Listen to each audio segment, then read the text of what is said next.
பிதாவாகிய தேவனாலும் நம்முடைய கர்த்தராகிய இயேசு கிறிஸ்துவினாலும் உங்களுக்கு கிருபையும் சமாதானமும் உண்டாவதாக. ஆழமான வேத பாட வகுப்பிற்கு உங்களை அன்போடு கூட வரவேற்கிறேன். இன்றைக்கு ஒரு மாற்றமாக அநேக சகோதர சகோதரிகள் எங்களிடத்துல கேட்ட கேள்விகள், அநேக வேதத்திலிருந்து அநேக கேள்விகளை அநேக சகோதர சகோதரிகள் கேட்டிருக்கிறார்கள். இப்படி கேட்கிறவர்களுக்கு நான் அந்த பதிலை அவர்களுக்கு ஒரு தனிப்பட்ட விதமாக நான் சொல்வது உண்டு. வாட்ஸ்அப் மூலமாகவோ அல்லது டைரக்டா செல்போன் மூலமாகவோ நான் அவர்களுக்கு அந்த கேள்விக்குரிய பதிலை நான் சொல்வது வழக்கம்.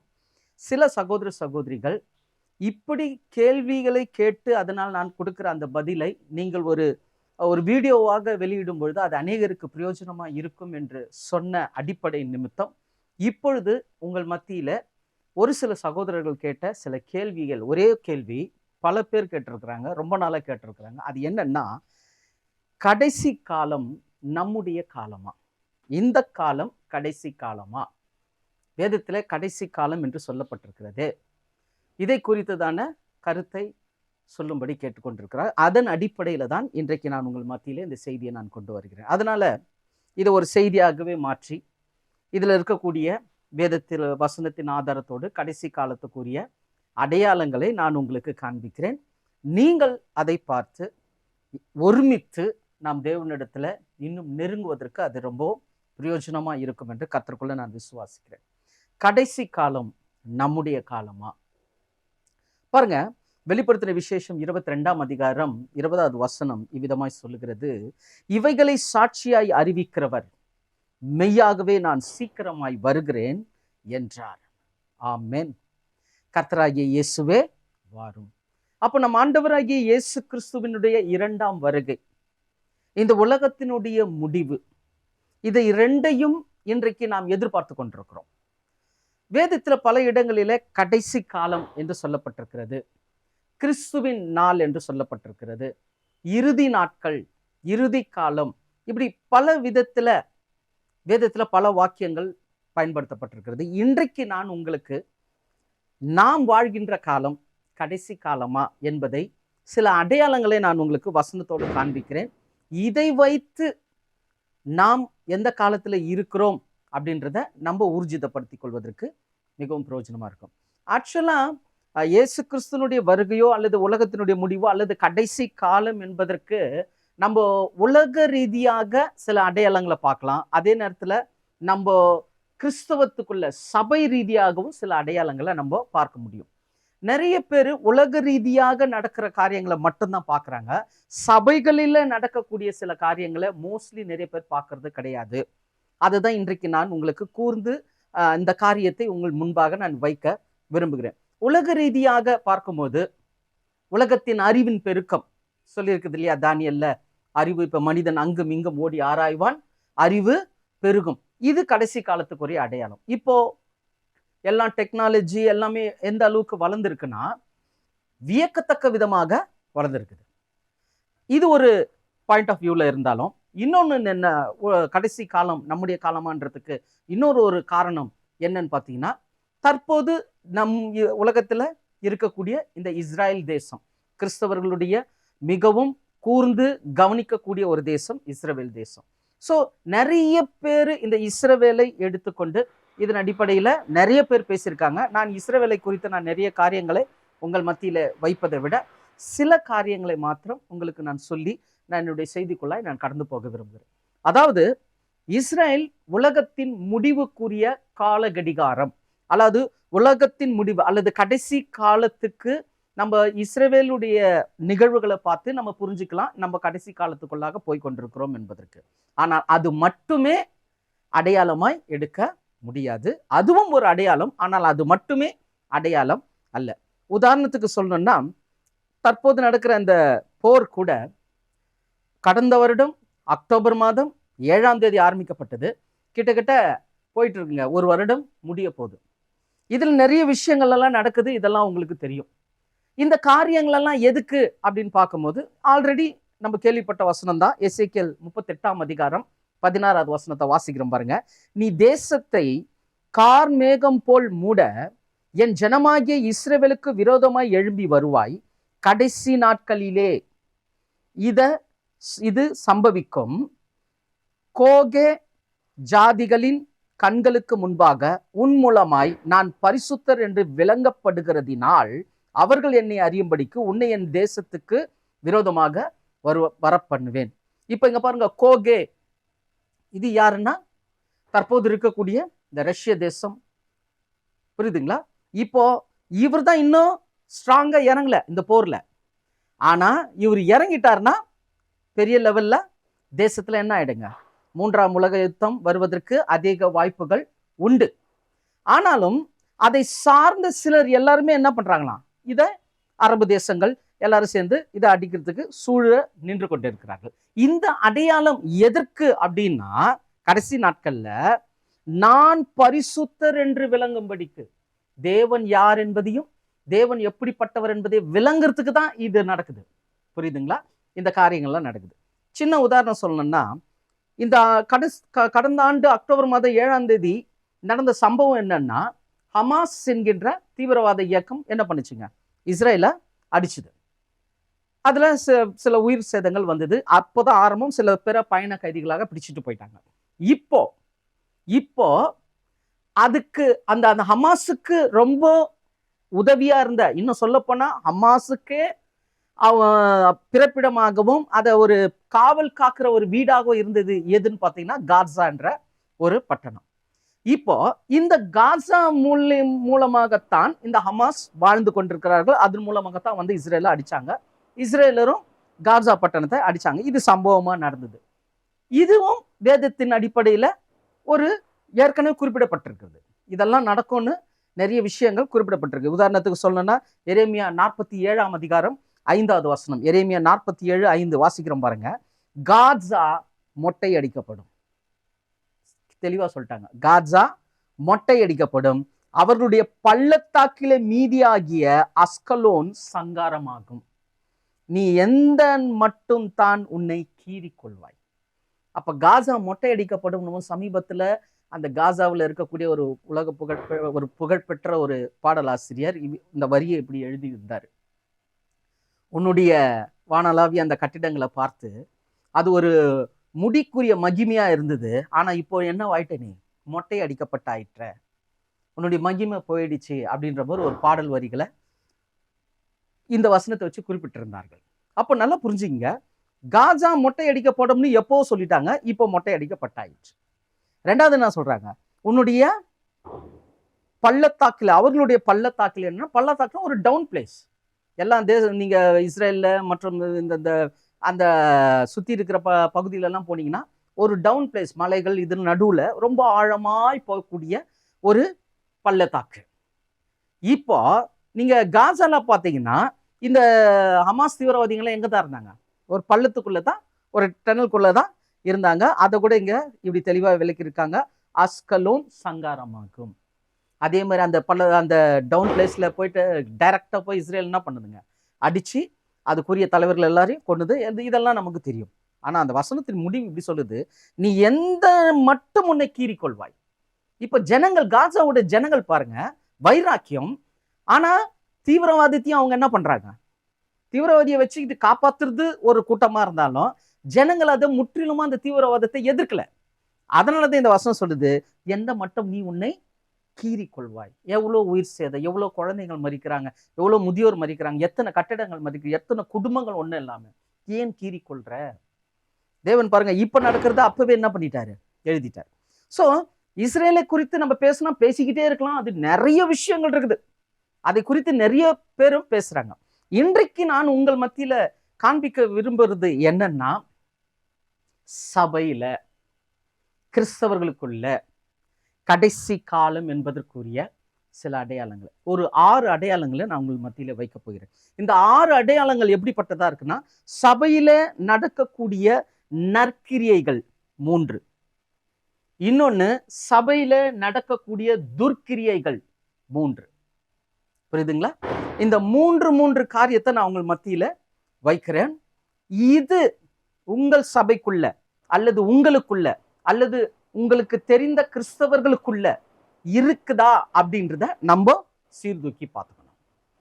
இப்படிப்பட்ட காரியங்கள் ஒருவேளை நான் இது வரைக்கும் கேள்வியே படலைன்னா நம்ம இந்த கடைசி கால நாட்களுக்குள்ள வரல.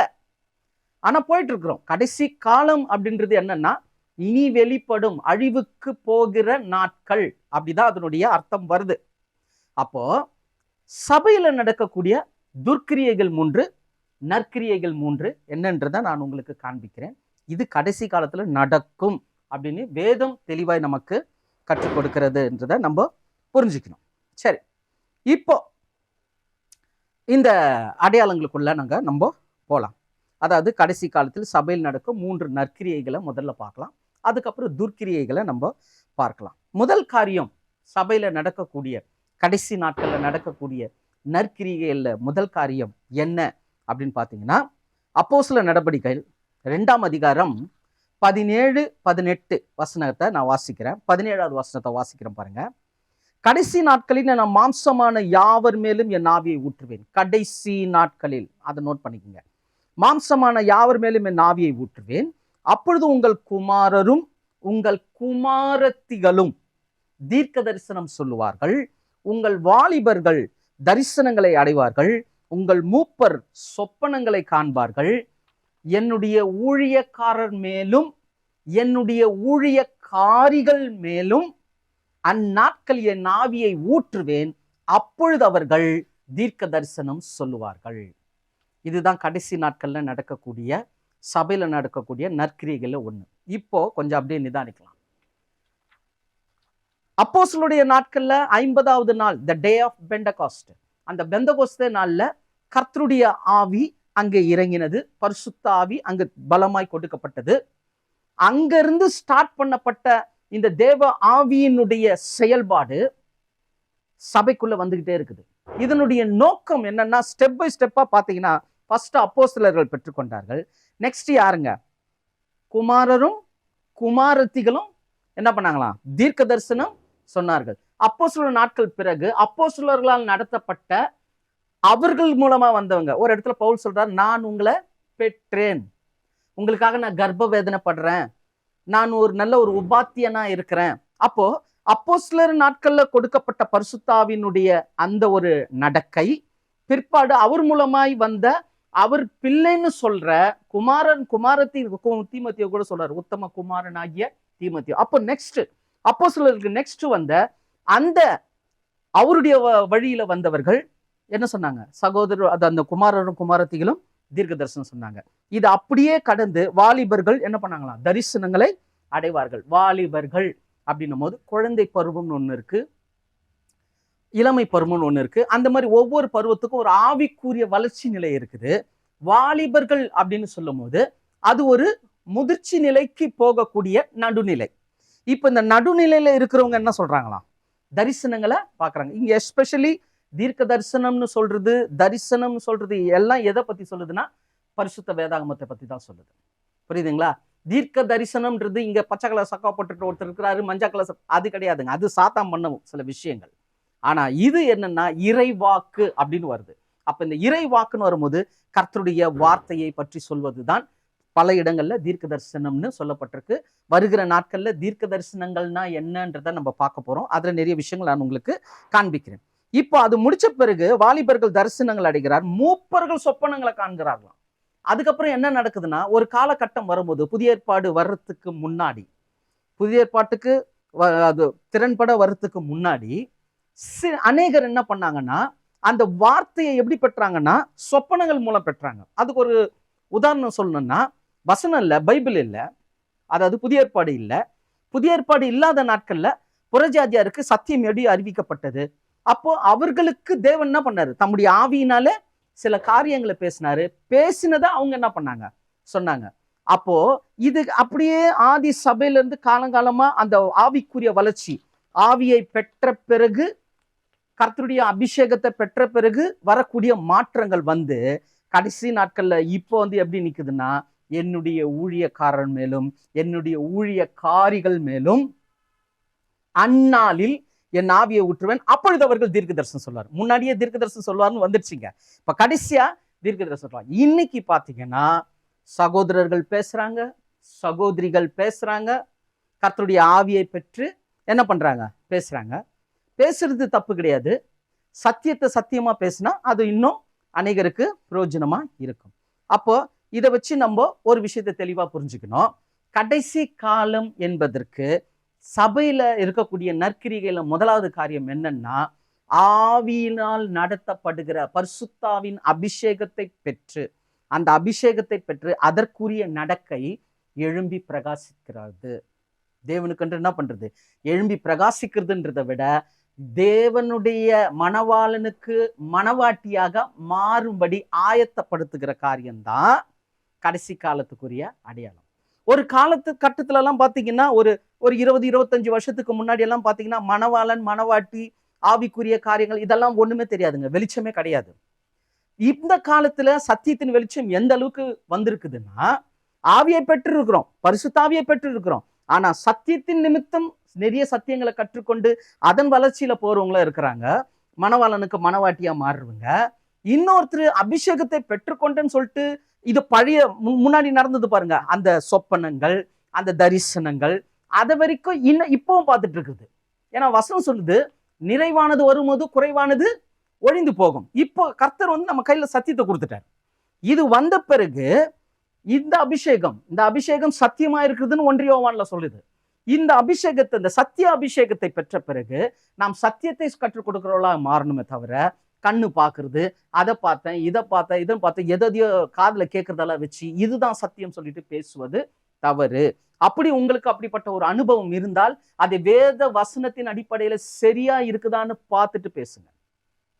இல்லைன்னா அது முற்றிலும் தவறாக மாறிடும். ஏன்னா சபை என்பதனுடைய முழு அர்த்தம் இன்னும் தேவனுடைய பார்வையில ஏன் சபை அப்படின்னு பாத்தீங்கன்னா, எபேசியர் 3ஆம் அதிகாரம் 10வது வசனத்தை வாசிக்கிறேன். உன்னதத்தில் உள்ள துரைத்தனங்களுக்கும் அதிகாரங்களுக்கும் அவருடைய அனந்த ஞானமானது சபையின் மூலம் இப்பொழுது தெரிய வரும் பொருட்டாக. அப்ப தேவனுடைய அதிகாரமும் துரைத்தனங்களும் ஞானமும் எப்படி இந்த உலகத்துல தெரியுமா? சபையின் மூலமாக தெரிய வரும். அப்போ சபை எதற்குன்னா, தேவனுடைய அதிகாரத்தையும் துரைத்தனங்களையும் அனந்த ஞானத்தையும் ஜனங்களுக்கு சொல்றது. இப்போ சபைக்குள்ளே சொல்லின்னு கிடக்குது. அதான் பிரச்சனை. சபைக்குள்ள சொல்றது இல்ல, சபை வெளியில சொல்லணும். அதனால்தான் இது ஆலயங்கள், எக்லீசியா அப்படின்றது அர்த்தம் பாத்தீங்கன்னா புனிதர்களுடைய கூடுகை. அது மாத்திரமல்ல, கற்று தேறுகிற இடம். அப்ப கற்றுக்கொண்டு தேறி அதை மற்றவர்களுக்கு அறிவிக்கிறது தான் இந்த காலம். அப்போ இந்த ஆவி ஊற்றப்படுகிறது நோக்கம், கடைசி காலத்துல சபையில நடக்கிற நற்கிரிகையில முதல் கிரியை ஆவியின் அபிஷேகத்தை பெற்றவர்களுடைய மாற்றம், வளர்ச்சி எப்படி இருக்கணும்னா, அவர்கள் சத்திய ஆவியை பெற்று சத்தியத்தை மற்றவர்களுக்கு சொல்லுகிறவர்களா இருக்கணும். அதுதான் சொன்னேன். துரைத்தனங்கள், அதிகாரங்கள் பரலோக ராஜ்யத்துக்குரியது, தேவனுடைய ராஜ்யத்துக்குரியது, வரப்போகிற காரியங்கள், இப்படி அநேக விஷயங்களை ஜனங்களுக்கு கற்றுக் கொடுக்கிறது தான் சபை. எதுக்கு? மணவாளனுக்கு மணவாட்டியை உருவாக்கணும். எத்தனை பேர் ஆமீன் சொல்றீங்க? மணவாட்டியை உருவாக்கணும். அதுதான் ஏசாயா 61ஆம் அதிகாரம் 10வது வசனம் சொல்லுது பாருங்க. கர்த்தருக்குள் பூரிப்பாய் மகிழ்கிறேன், என் தேவனுக்குள் என் ஆத்துமா களி கூறுகிறது. மணவாளன் ஆபரங்களினாலே தன்னை அலங்கரித்துக் கொள்ளுகிறதற்கும் மணவாட்டி நகைகளினாலே தன்னை சிங்காரித்துக் கொள்ளுகிறதற்கும் ஒப்பாக அவர் ரட்சிப்பின் வஸ்திரங்களை எனக்கு உடுத்தி நீதியின் சால்வையை தரித்தார். ஏன் ரட்சிக்கப்பட்டிருக்கிறோம்?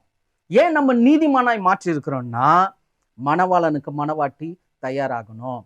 இது அப்பவே தயாராயிடுச்சா? இல்ல, கடைசி நாட்கள்ல என்ன ஆகுதுங்க? துரிதமாக செயல்படுது.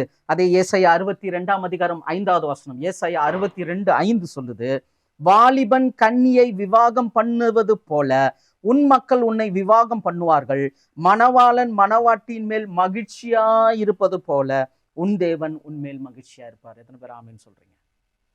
அப்ப பாருங்க, உறவின் ஐக்கியம் நெருங்கிடுச்சு. ஒரு காலகட்டத்துல நான் ஒரு சிறு வயதுல இருக்கும்போது, நான் ரட்சிப்பின் அனுபவத்துல போகும்போது, சபைக்கு போவோம், ஏதோ பேசுவோம், கேட்போம், ஆமேன் அல்லேலூயா சொல்லிட்டு வீட்டுக்கு வந்துருவோம், இருக்கிற மாதிரி இருப்போம், இப்படி போயிட்டு இருந்தது.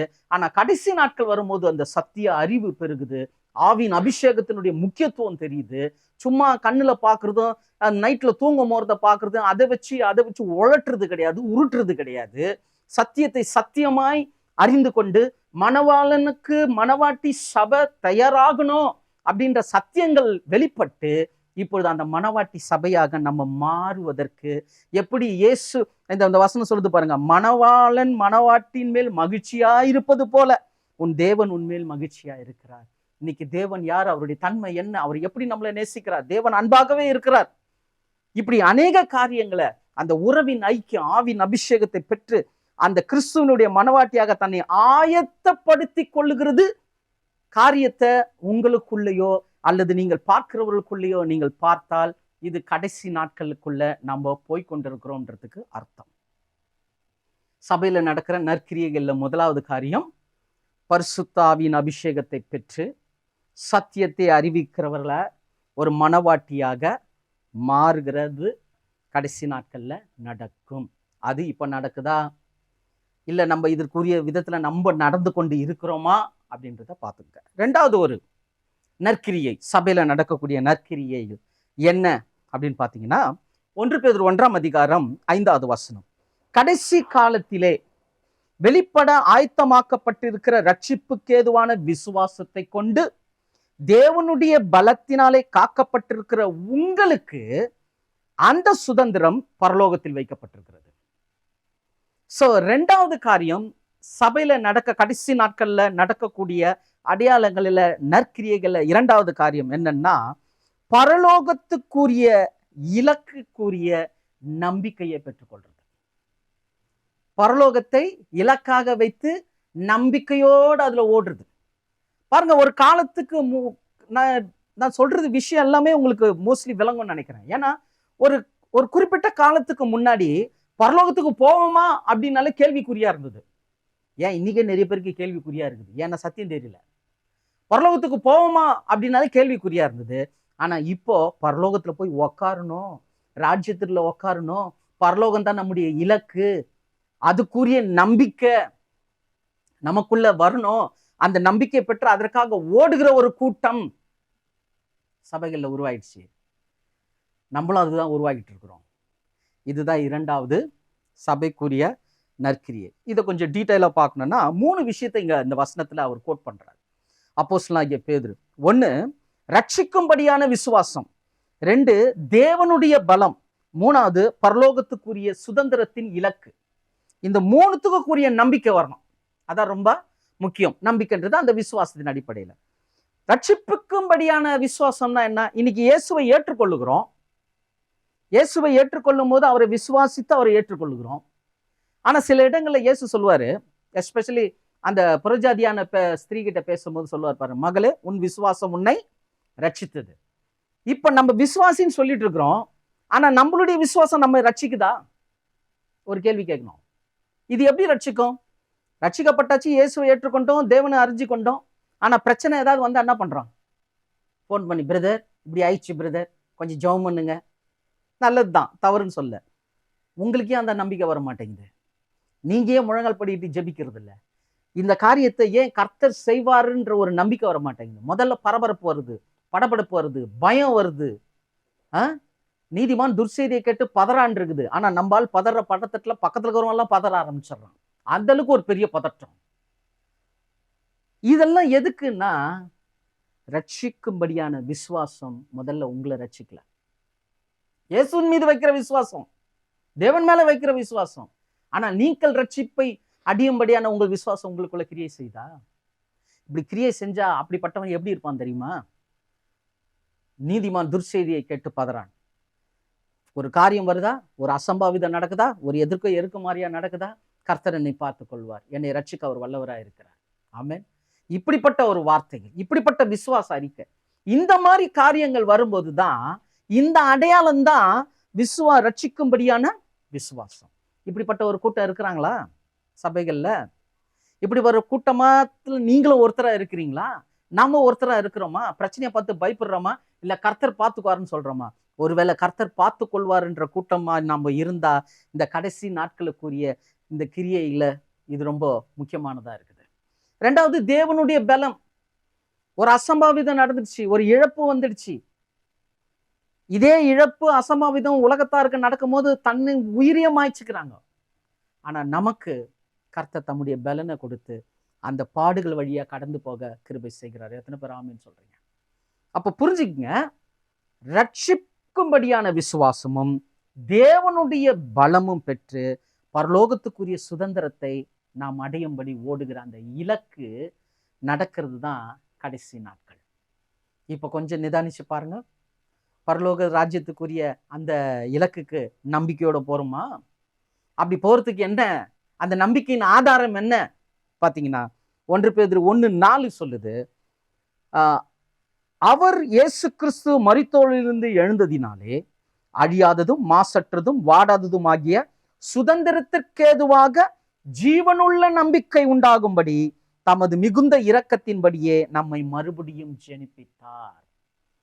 பாருங்க, ஒரு ஜீவனுள்ள நம்பிக்கையை உருவாக்குறதுக்காக நம்மளை ஜெனிப்பித்தாராம்.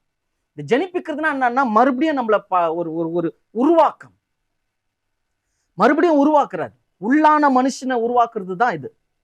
அப்போ சரீரம் பயப்படுது, ஆனா உள்ள இருக்கக்கூடிய மனசுக்குள்ள, உள்ள இருக்கக்கூடிய இருதயத்துல ஒரு ஜீவனுள்ள நம்பிக்கை பிறக்குது. எப்படி ஜீவனுள்ள நம்பிக்கை? அந்த நம்பிக்கை தான் ரட்சிக்கும்படியான விசுவாசம், தேவனுடைய பலம், பரலோக சுதந்திரத்தை பெறும்படியாய் ஓடுகிற ஒரு இலக்கு. புரியுதுங்களா? இப்போ இதை செயல்படுத்த இந்த ஜீவனுள்ள நம்பிக்கை எப்படி நமக்குள்ள வரும் அப்படின்னு பாத்தீங்கன்னா, கொலோசியர் 1:27 வசனம் வாசிக்கிற பாருங்க. கொலோசியர் 1:27, புறஜாதிகளுக்குள்ளே விளங்கிய இந்த ரகசியத்திலுள்ள ரகசியம் சொல்லிட்டாங்க. இத மகிமையின் ஐஸ்வர்யம் என்னதென்று தேவன் தம்முடைய பரிசுத்தவான்களுக்கு தெரியப்படுத்த சித்தமானார். அது என்ன ரகசியம் என்று சொல்றாரு? கிறிஸ்துவானவர் மகிமையின் நம்பிக்கையாக உங்களுக்குள் இருப்பதே அந்த ரகசியம். எத்தனை பேர் ஆமீன் சொல்றீங்க? அப்போ கடைசி காலத்துல சபையில நடக்கக்கூடிய நற்கிரியைகள்ல இரண்டாவது அடையாளம் என்னன்னு பாத்தீங்கன்னா, ரட்சிப்புக்குரிய விசுவாசத்தை பெற்று என் தேவன் செய்வார், என் தேவன் நடத்துவார், என்னை காக்க வல்லவராய் இருக்கிறார் அப்படின்னு விசுவாச அறிக்கை எடுக்கிற அப்படிப்பட்ட ஒரு விசுவாசத்தை பெற்று, நம்பிக்கையை பெற்று, தேவனுடைய பலத்தால் நிரப்பப்பட்டு எது நடந்தாலும், அதை சொல்லுவார் இல்லையா, இயேசு கண்மலையின் மேல கட்டப்பட்ட வீடு, பெருங்காற்று மோதினாலும், புயல் காத்து வீசினாலும், வெள்ளம் வந்து இடிச்சாலும் அது என்ன பண்றது இல்ல, அசைக்கப்படுவதில்லை. அப்படிப்பட்ட வாழ்க்கையில எவ்வளவு பிரச்சனை வந்தாலும், எவ்வளவு போராட்டம் வந்தாலும் அசைக்கப்படாதபடி நிக்கிற அந்த தேவனுடைய பலத்தினால நிரப்பப்பட்டு பரலோக சுதந்திரத்தின் நம்பிக்கையை அடைவதுதான் இரண்டாவது அடையாளம். இந்த நம்பிக்கை என்னன்னா, கிறிஸ்துவே அந்த நம்பிக்கை. என் இயேசு என்ன நடத்துவார், என் இயேசு என்ன பரலோகத்துக்கு கொண்டு போய் சேர்ப்பார், என் இயேசு விசுவாசத்தை துவக்கிறவரும் முடிக்கிறவருமா இருக்கிறார், என் இயேசு என்னுடைய இக்கட்டான சூழ்நிலையில எனக்கு அரணான பட்டணமா இருப்பார். ஹல்லேலூயா.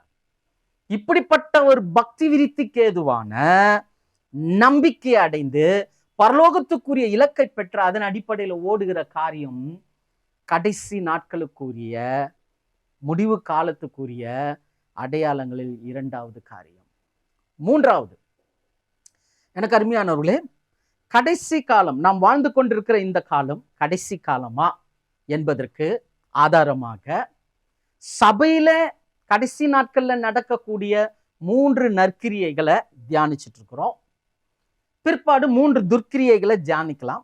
முதல்ல 3 நற்கிரியைகள்ல முதலாவது நம்ம பார்த்தது என்னன்னா, ஆவியின் அபிஷேகத்தை பெற்று சத்தியத்துல நடத்தப்பட்டு மனவாட்டி சபையாக நம்மை ஒப்பு கொடுத்து வாழ்றது. இது முதல் அடையாளம். இரண்டாவது அடையாளம், ரட்சிப்பின் விசுவாசத்தை பெற்று தேவனுடைய பலத்தால் நிரப்பப்பட்டு பரலோக சுதந்திரத்தை பெறும்படியான அந்த நம்பிக்கையோடு கூட அந்த இலக்கை நோக்கி போறது, பரலோக ராஜ்யத்துக்கு ஏற்றவைகளை தேடி அதன்படி ஓடுறது. இது இரண்டாவது அடையாளம்.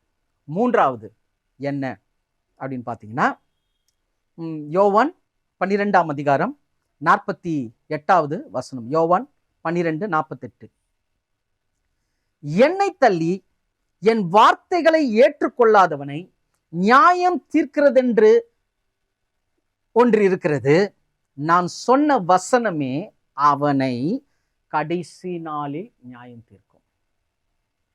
அப்போ மூன்றாவது காரியம், கடைசி நாளுக்குரிய சபையில இருக்கக்கூடிய நற்கிரியை என்னன்னா, இயேசு சொன்ன வசனம் நியாயம் தீர்க்கும்ன்ற அந்த ஒரு விசுவாசத்துல, நம்பிக்கையில வருது. ஒரு பயம். என்ன பயம்? கர்த்தருக்கு விரோதமா நான் செயல்பட்டால், வசனத்துக்கு விரோதமா நான் செயல்பட்டால் இந்த வசனம் என்னை கண்டிக்கும். ஹல்லேலூயா. இந்த பயம் இருக்குதா இன்னைக்கு சபையில? இருக்கு. ஆனா அதை கூட நம்ம தொடச்சி போட்டுறோம். அதான் பிரச்சனையே. இதெல்லாம் கடைசி காலத்துக்குரிய அடையாளமாய் இருக்கிறது. அப்போ வசனம் நியாயம் தீர்க்கும் என்று அதை அறிந்து அதன் அடிப்படையில ஓடுறது. ஏன்னா இயேசு இதை சொல்லிட்டு ஏதோ அவர் சொல்லிட்டு அடுத்த வசனத்துல சொல்றாரு, யோவான் 12:49, நான் சுயமாய் பேசவில்லை, நான் பேச வேண்டியது இன்னதென்று, நான் உபதேசிக்க வேண்டியது இன்னதென்றும் என்னை அனுப்பின பிதா எனக்கு கட்டளையிட்டார். அப்ப இது பிதாவின் கட்டளை. என்ன கட்டளை? இயேசு சொன்ன வசனமே கடைசி நாளில் நியாயம் தீர்க்கும். இன்னைக்கு அநேகருடைய வாழ்க்கையில பிரச்சனை, போராட்டம், கண்ணீர், துக்கம், உபத்திரவம் எல்லாம் ஒன்னா சேர்ந்து அடிக்குதுன்னா என்ன அர்த்தம்? கொஞ்சம் நிதானிக்கணும். அதை நம்பால வேற மாதிரி எடுத்துக்கிறான். கர்த்தர் என்னை பாடுகள் வழியாக என்னை கொண்டு செல்லுகிறார், வருத திருந்திருத்துக்குது. ஆனா இவங்க என்ன எடுத்துக்கிறாங்க? கர்த்தரே என்னை சோதிக்கிறதுக்காக வச்சிருக்கிறாரு அப்படின்னு தப்பா எடுத்துக்கிறது. அது முற்றிலும் தவறு. அப்படி எடுக்கக்கூடாது. பிரச்சனை வருதா, போராட்டம் வருதா, முதல்ல நிதானிக்கணும். ஆண்டவரே, உங்களுடைய வசனத்தினால் நீங்க என்ன நியாயத்திருக்கிறீங்களா? அல்லது உங்களுடைய வசனத்துக்கு விரோதமா நான் எதாவது செயல்பட்டுட்டா எனக்கு உதவி செய்யுங்க, அதை எனக்கு வெளிப்படுத்துங்கன்னு சொன்னா கர்த்தர் வெளிப்படுத்துவார். உடனே நம்மை நாமே சுத்திகரித்து கொண்டு தேவ சமூகத்துல ஒப்பு கொடுத்து ஒப்புரவாயிடுங்க. அந்த சூழ்நிலையை கர்த்தர் மாற்றி அமைப்பார். ஹல்லேலூயா. நம்முடைய கர்த்தர் நம்மை நேசிக்கிறவராய் இருக்கிறார். அதான் பாருங்க, 1 பேதுரு 4:17 தெளிவாய் நமக்கு கற்றுக் கொடுக்கிறது. 1 பேதுரு 4:17, நியாய தீர்ப்பு தேவனுடைய வீட்டில துவங்கும் காலமாய் இருக்கிறது. முந்தி நம்மிடத்தில் அது துவங்கினால் தேவனுடைய சுவிசேஷத்துக்கு கீழ்ப்படியாதவர்கள் முடிவு என்னமா இருக்கும்? அப்போ முதல்ல நியாய தீர்ப்பு எங்கதான் ஸ்டார்ட் ஆயிடுச்சு? ஆதி சபையிலே ஸ்டார்ட் ஆயிடுச்சு. தேவனுடைய காலம் துவங்கும் காலமா இருக்குது. தேவனுடைய வீட்டில துவங்கும் காலமாக. தேவனுடைய வீடுன்றது எது? எபேசியர் 2 கடைசி 4 வாசித்து பார்த்தீங்கன்னா அங்கு சொல்லப்பட்டிருக்கு, நீங்களும் நானும் தேவன் வாசம் செய்யும் வாசஸ்தலமாக, தேவனுடைய வீடாக கட்டப்பட்டு வருகிறோமா. அப்போ நல்லா புரிஞ்சுங்க, வசனம் நம்மை நியாயம் தீர்க்கும். இந்த வசனத்துக்கு விரோதமாய் செயல்பட்டார் கண்டிப்பாக நமக்கு நியாய தீர்ப்பு இந்த பூமியில உண்டு. இந்த பூமியில உண்டு. இயேசு கிறிஸ்து உலகத்தை நியாயம் தீர்ப்பார். அந்த காலகட்டத்துல சபை நியாயம் தீர்க்கும் போது கிரியைக்கு தக்க பலனை நம்ம பெறுறோம். ஆனா இப்போ நம்ம செய்கிற அந்த கிரியைக்குரிய அந்த ஒரு தீர்ப்பை இந்த பூமியிலே நாம் பெற்றுக்கொள்கிறோம். அதனால்தான் பிரச்சனை வரும்போது ஒப்புரவாகுதலும் பரிசுத்தமாகுதலும் மிகவும் முக்கியம். அதனால்தான் 18வது வசனம் எப்படி சொல்லுது? 1 பேதுரு 4:18, நீதிமானே ரட்சிக்கப்படுவது அரிதானால் பக்தி இல்லாதவனும் பாவியும் எங்கே நிற்பான்? நீதிமானுக்கே இந்த சத்தியம் தெரியல, என்ன நியாய தீர்ப்பா? அதெல்லாம் இப்ப கிடையாதுங்க. அது வரத்துக்கு ஒரு காலம் இருக்குது. 3 நியாய தீர்ப்பு இருக்குது பைபிள்ல. தேவனுக்கு சித்தமானாலும் அதை நம்ம பார்க்கலாம். முதல்ல சபைக்கு நடக்குது, அது இப்போ நடக்குது. நெக்ஸ்ட் உலகத்துக்கு நடக்குது. 3வது 1000 கால அரசாட்சிக்கு பிறகு ஒன்று நடக்குது. புரியுதுங்களா? அப்ப இவ்வளவு விஷயத்தையும் தேவன் என்ன பண்றாருன்னா தம்முடைய ஆதீனத்துல வைத்திருக்கிறார். அப்போ வசனம் நியாயம் தீர்க்கும் என்கின்ற உணர்வை அடைவது, அதன் அடிப்படையில வாழ்வது, கடைசி நாட்கள்ல நம்ம இருக்கிறோம் அப்படின்றதுக்கு இது ஒரு அடையாளம். எனக்கு அருமையானவர்களே, நாம் வாழ்கின்ற இந்த காலம் கடைசி காலமா என்பதற்குரிய ஆதாரம் சபையில பார்க்கிறோம். உலகத்துல பார்க்கறது இல்ல, சபையில பார்க்கிறோம். சபையில 3 நற்கிரியைகள் கடைசி நாட்களில் நடக்கும்னு சொல்லப்பட்டிருக்கு. அதுல முதலாவது பார்த்தோம், அபிஷேகத்தை பெற்றுக்கொண்டு அதன் அடிப்படையில மணவாட்டி சபை தன்னை ஆயத்தப்படுத்திக் கொள்கிற விதமாய் நடக்கிற நடக்கை சபையில வந்துடுச்சு. நிறைய சபைகளை சத்தியம் எழும்பிடுச்சு. புரியுதுங்களா? எழுப்புதல் வந்துடுச்சு. இதெல்லாம் நடக்குது, இல்லாம இல்ல, இருக்கு. புரியுதுங்களா? 2வது, பரலோகத்து ரட்சிக்கப்படவான விசுவாசத்தின் அளவை பெருக்கி தேவனுடைய பலத்தினாலே பரலோக சுதந்திரத்தை பெறும்படி ஓடுகிற, இலக்கை நோக்கி ஓடுகிற நம்பிக்கை. கிறிஸ்துவே நமக்குள்ள நம்பிக்கையா இருந்து நம்மை பரலோக ராஜ்யத்துக்கு கொண்டு போய் சேர்க்கிறாருன்ற அந்த அடிப்படையில கிறிஸ்தவத்துக்குள்ள போறது. கான்பிடென்ட் இல்லாம இல்ல. பவுல் சொல்றாரு, நிச்சயம் இல்லாதவனாய் ஓடேன், ஆகாயத்தை சிலம்பம் பண்ணேன். ஒரு கொம்பை வச்சுட்டு நான் எகிரி அடிக்கிறேன், என்னப்பா பண்ற? வானத்தை அடிக்கிறேங்க அப்படின்னா எல்லாரும் பாக்குறவங்க சிரிப்பாங்க. இன்னைக்கு கிறிஸ்தவன்றது பரலோகத்துக்கு போவீங்களான்னா தெரிலங்க. அது கொம்பு தூக்கி வானத்தை அடிக்கிற கதை. இயேசு நம்மை பரலோகத்துக்கு கொண்டு போய் சேர்ப்பார். ஹல்லேலூயா. கண்டிப்பாக சேர்ப்பார். இந்த நம்பிக்கை, இந்த மகிமை நம்பிக்கை, இந்த அடிப்படையில ஓடுகிற ஒரு கூட்டமாக நம்ம உருவாக்கப்படுறோம்னா இது கடைசி நாட்களுக்குரிய அடையாளம்.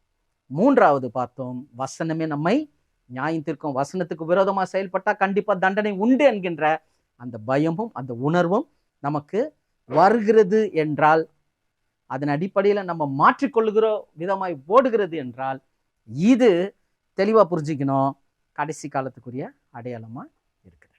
சரி, இப்போ சபையில கடைசி நாட்கள், நாம் வாழ்கின்ற நாட்கள் கடைசி நாட்களா என்பதற்குரிய அடையாளத்துல சபையில நடக்கிற சில துர்க்கிரியைகள், 3 விதமான துர்க்கிரியைகளை வேதம் சொல்லுது.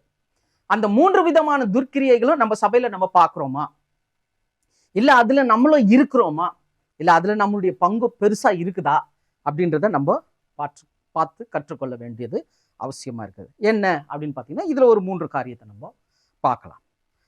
யூதாவின் புஸ்தகம் 1ஆம் அதிகாரம் 18வது வசனம். யூதா 1:18 வாசிக்கிறோம் பாருங்க. கடைசி காலத்தில் தங்கள் துன்மார்க்கமான இச்சைகளின்படி நடக்கிற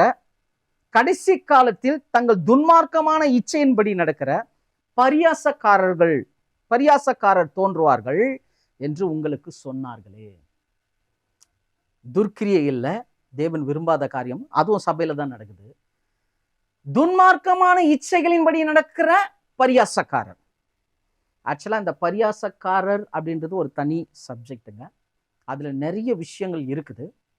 உங்களுக்கு புரியுற மாதிரி சொல்லணும்னா, சபையில தெய்வத்தினுடைய மகத்துவமும் கர்த்தத்துவத்தின் மகத்துவமும் சபைக்குரிய அந்த முதன்மை ஸ்தானத்தையும் ஒரு அசட்டை பண்ணுகிற அல்லது கற்றுக்கொள்ள நினைக்காத, அதை ஒரு என்ன சொல்றது, ஒரு விளையாட்டாக, கேலியாக, கிண்டலாக பார்க்கக்கூடிய ஜனங்கள் சபையில தோன்றுவார்களாம். கடைசி நாட்களுக்குரிய அடையாளத்துல இது ஒன்று. இவங்க எப்படிப்பட்டவங்க அப்படின்றது அடுத்த வசனமே சொல்லுது, 19வது வசனம். இவர்கள் பிரிந்து போகிறவர்களும் ஜென்ம சுபாவத்தாரும் ஆவி இல்லாதவர்களும் ஆமே. நல்ல கவனிங்க. ஆக்சுவலா பரியாசக்காரன்றதை தனியா பார்க்கணும், அது தேவனுக்கு சித்தமானால் நம்ம பார்க்கலாம் நெக்ஸ்ட். இங்க ஒரு சில கேரக்டரை பத்தி சொல்லியிருக்குது. பரியாசக்காரரை பத்தி நிறைய கேரக்டர்ஸ் இருக்கு. அதுல ஒண்ணு என்னன்னா, பிரிந்து போகிறவர்களும் ஜென்ம சுபாவத்தாரும் ஆவி இல்லாதவர்களும் ஆமே. அப்ப முதல்ல பிரிந்து போகிறவர்கள் அப்படின்னு சொல்லும் போது, அது இன்னமும் சர்ச்சை விட்டு வெளியில ஓடுறது இல்ல. நிறைய பேர் அப்படிதான் நினைச்சுக்கிறாங்க, பிரிந்து போகிறவர்கள். இது எபிரேயத்துல நீங்க எடுத்து படிக்கும் போது, தங்களை பிரித்து கொள்ளுகிறவர்கள், ஒரு ஸ்ட்ராட்டஜி பார்க்கறது, ஒரு யூனிக் டீமா தங்களை உருவாக்கிக்கிறது, ஒரு யூனிக் டீமா ஒரு தனித்துவப்படுத்திக்கிறது. என்னன்னா, ஒரு காலத்துல இவரு ஒன்னும் இல்லாம இருந்திருப்பாரு, இப்ப கொஞ்சம் கர்த்தருக்குள்ள கர்த்தர் என்ன பண்ணுவார், வசதி கொடுத்திருப்பாரு. வசதி கொடுத்தவனே இவர் என்ன பண்ணுவார் தெரியுமா, அப்படியே ஒரு மாதிரி தங்களை என்ன பண்ணிக்கிறது, மாத்திக்கிறது. இன்னைக்கு நிறைய கிறிஸ்தவர்கள் அப்படிதான் மாறிட்டாங்க. இதனால என்னன்னா, நிறைய ஐக்கியத்தை விட்டுடுறாங்க. அந்த என்ன சொல்றதுங்க, ஒரு சமுதாயத்துல ஒரு சாமானியர்களா இருக்கிறாங்க பாருங்க, முகம் தெரியாத மனிதர்கள், இழிவான மனிதர்கள், அப்படிப்பட்ட ஜனங்க கிட்டலாம் போறதே கிடையாது. போனா கொஞ்சம் லெவல் பார்த்து தான் போறது, ஒரு ஸ்டேட்டஸ் பார்க்கறது, நாங்க இப்படி நாங்க அப்படி, இது வந்துருச்சு. இதுக்கு பேர் தான் பரியாசக்கார கும்பல். ஏன்னா மற்ற விஷயம்லாம் இவங்களுக்கு என்னதான் இருக்கும், கிண்டலும் கேலியும் கூத்தமா தான் இருக்கும். என்னங்க நீங்க இப்படி பண்றீங்களா, என்னங்க இப்படி செய்றீங்களான்னா நம்மளுக்கு ஒரு கவுண்டர் போடுறது, புரியுதா? கேட்கறவங்களுக்கும் ஒரு கவுண்டர் போட்டு, இப்படி எல்லாமே ஒரு விளையாட்டா, ஒரு கேலி கிண்டலுமா அப்படியே போறது. இன்னைக்கு தேவ சமூகத்துல அந்த புல்பிட்ல நின்றுக்கிட்டு கவுண்டர் அடிக்கிற கூட்டம்லாம் இருக்குது. அந்த இடத்துல சத்தியத்தை சத்தியமா சொல்லாம இன்னைக்கு நிறைய பேர் அதை விரும்புறாங்க. ரொம்ப காமெடியா பேசுவாருங்க, ரொம்ப ஜாலியா இருக்குங்க. அது உங்களை ரட்சிக்காதுங்க, நல்லா புரிஞ்சுங்க. ஒரு வெளியில உலகத்தான் ஒரு காமெடி ஷோ நடத்துறதுக்கும் சபையில நீ நின்றுக்கிட்டு காமெடி அடிக்கிறதுக்கும் என்ன வித்தியாசம்? அப்போஸ்தலர்கள் சத்தியத்தை சத்தியமாய் அறிவித்தார்கள், ஆகையினால் ஜனங்கள் சத்தியத்தை அறிந்து விடுதலை பெற்றுக் கொண்டார்கள். ஆனா இன்னைக்கு வாரத்துக்கு ஒரு நாள் நின்று உட்காந்து சிரிச்சிட்டு கேலி அடிச்சுட்டு போறாங்க. எப்படி வந்தாங்களோ அப்படியே தான் போறாங்க. இது பரியாசக்கார கும்பலுடைய அந்த பிரிந்து போகிறவர்கள், பிரித்து கொள்ளுகிறவர்கள். 2வது ஜென்ம சுபாவத்தார். இவங்களுக்கும் உலகத்தாருக்கும் வித்தியாசமே இருக்காது. வித்தியாசமா ஒரு சில போதகர்களுடைய உபதேசத்தை சில சகோதரர்கள் எனக்கு அனுப்பினாங்க. என்ன பிரதர், இவரு வசனத்தையே ரொம்ப கோட் பண்ண மாட்டாரு. கண்ணதாசன் சொன்னாரு, சாக்ரட்டிஸ் சொன்னாரு, வைரமுத்து எழுதியிருக்கிறாரு. இப்படி நிறைய விஷயங்கள் உலகத்திலிருந்தே எடுத்து அந்த பிலாசபி, அந்த தத்துவங்களை, உலக பொன்மொழிகளை இதை மாத்திரமே எடுத்து கோட் பண்ணி ஒரு பிரசங்கமா பேசுறாங்க. இந்த மனிதன் இப்படி சொல்லியிருக்கிறான், அந்த கவிஞன் அப்படி சொல்லியிருக்கிறான். செய்தியில இப்படி நிறைய விஷயத்த உலக காரியங்களாகவே பேசுறாங்களே, ஏன் இவங்க சத்தியத்தை சத்தியமா போதிக்கிறது இல்லைன்னு நிறைய சகோதர இடத்துல கேட்டது உண்டு. நிறைய செய்திகளை எனக்கு அனுப்பியிருக்கிறாங்க. நல்லா புரிஞ்சுங்க, உலக சிநேகிதம், உலகத்துல இருந்து நீங்க எந்த காரியத்தை எடுத்து சபைக்குள்ள கொண்டு வரக்கூடாது. புரியுதுங்களா? உலக சிநேகம் தேவனுக்கு விரோதமான பகை. இல்லைங்க, நல்லா இருக்குதுங்க, படிக்கிறதுக்கு கேட்கறதுக்கு நல்லா இருக்குதுங்க, அங்க ஒரு கருணை பிறக்குதுங்க, அந்த வீடியோல ஒரு அன்பு தெரியுதுங்க, இதுல இருக்கிறது மட்டும்தான் வேணும். இதற்கு விளக்கப்பட்டது எல்லாமே உலகத்தை சார்ந்தது தான். புரியுதுங்களா? அதுல எந்த காம்ப்ரமைஸும் கிடையாது. வேதம் பரிசுத்தமான சுத்தமான ஜலம், இது ஒரு சுத்தமான நீர். இதுல உலகத்துல இருக்கக்கூடிய அழுக்கு தண்ணீரை இதுல சேர்க்கவே கூடாது. ஏன்னா இதுவே சுத்தம்.